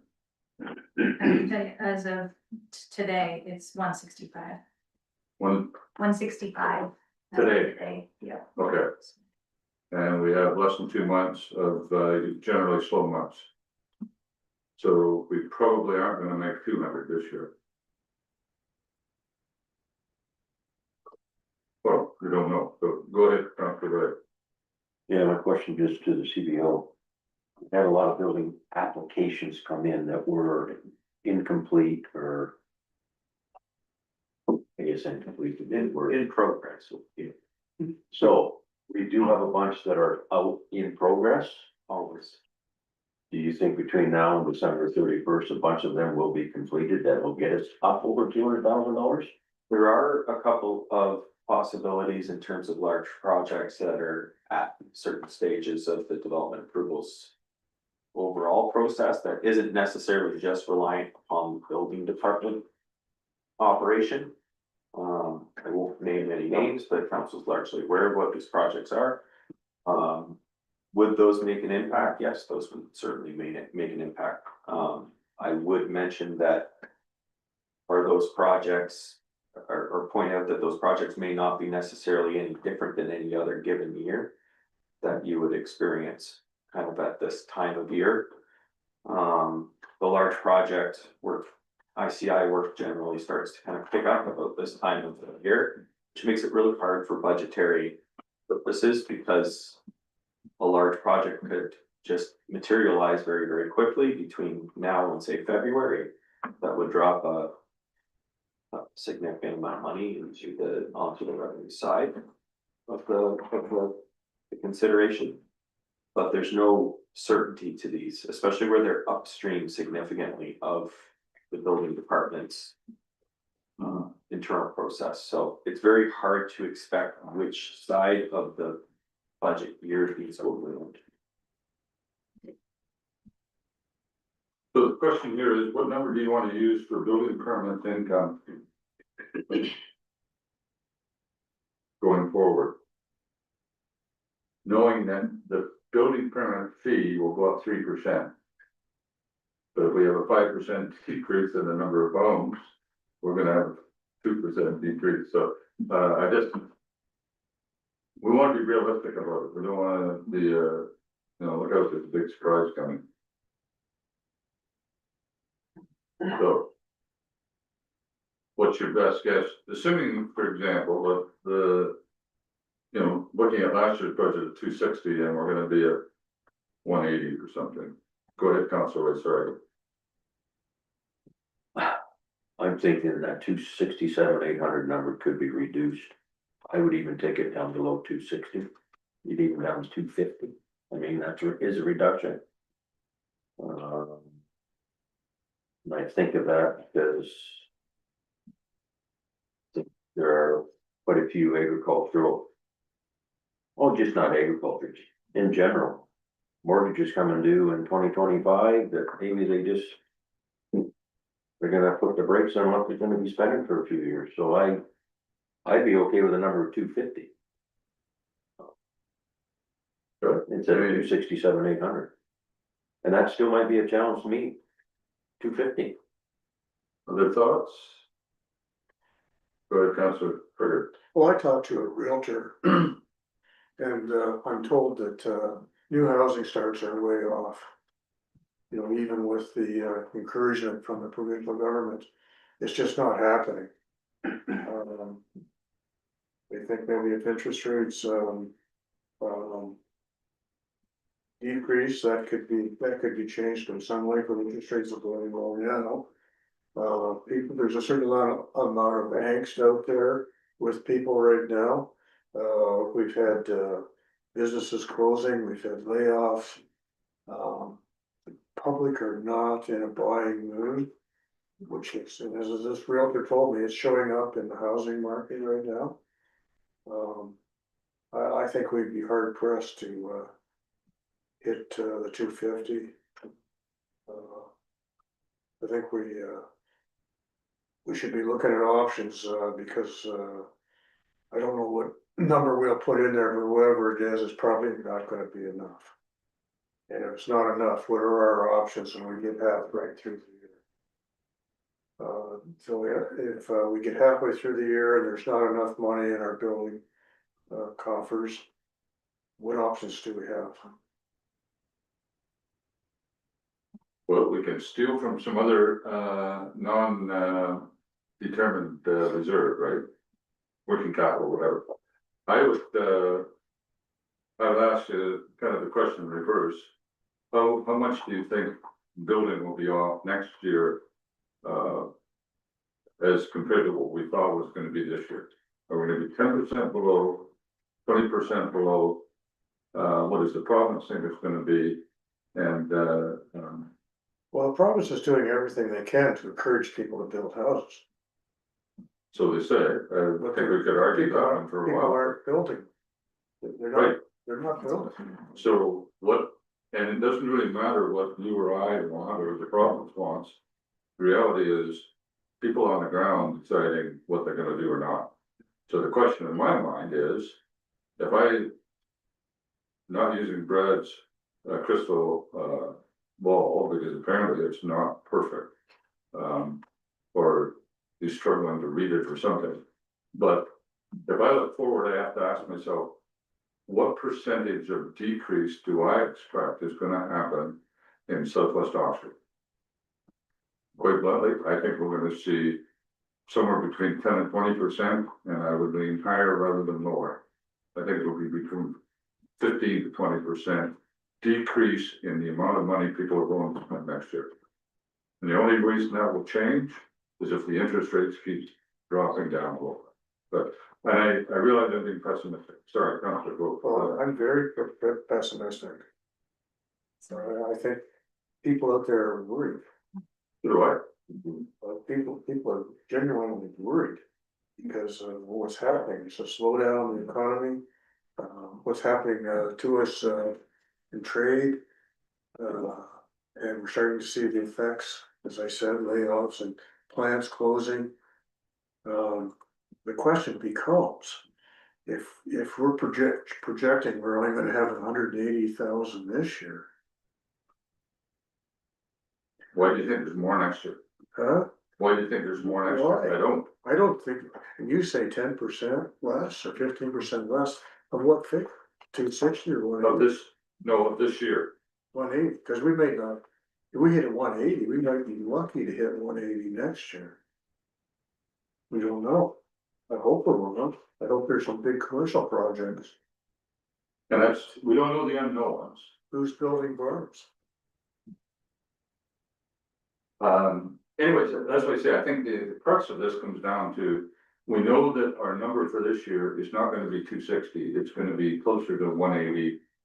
I don't know, Brad, unless you know something, I don't know, but it's gonna be in that range. Between 175 and 200 max. So if we know it's 180 next year, or for 2025. Projecting anything above that for 2026 is dreaming, I think. And so, I'm afraid you're right. and that's where I'm sort of saying, you'd have a tough time convincing me that we should be anywhere near 200. And this is building department. I hope everything goes swimmingly well and we increase to 300. But I just don't see it. Councilor Gillis. Well, it's saying that, Mr. Mayor, like, we've had substantial increases over the last years, like substantial increases. Unfortunately, when building stops, we can have substantial decreases faster than the increases were at the same token. So I kind of wonder whether we gotta cut that number back, and it's what I've heard here, like, we're thinking closer to 2 than we are at 250. The nice thing about 2 is that you'd have enough money in reserves to cover the deficit, which I think we might have at 200. I think we will have. I can support 200 as long as there's reserves there, we can go to. So that changes the budget. And that's interestingly enough, 9.95%. You know, the good thing is that we're gonna break for lunch now, Yeah, but afterwards, we're coming back to do public works. And that's where the money will be brought up. we'll save a lot there. Yeah. Anyway, anything further on, What did we agree on here? Can we, but just a second, anything further on page 79 or 80?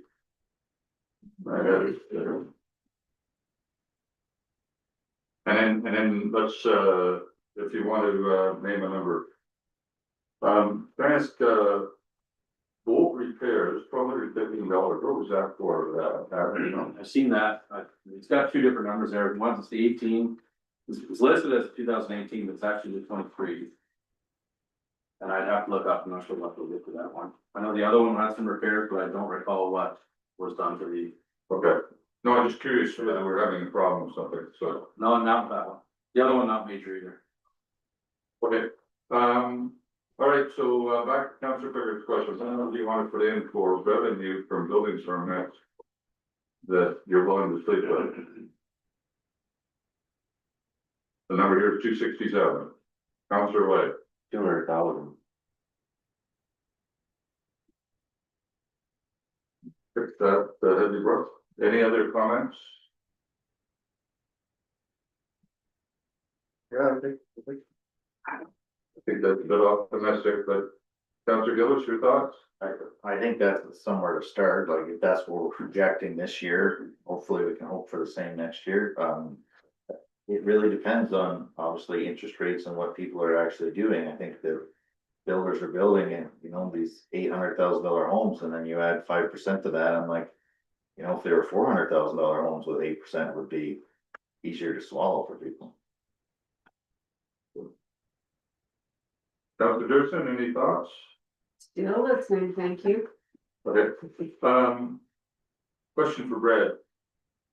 Institutional building, does it pay building permit? It does, right? It's the same as everybody else. All buildings that receive permit. Okay. So potential there, maybe. Potential. Yep.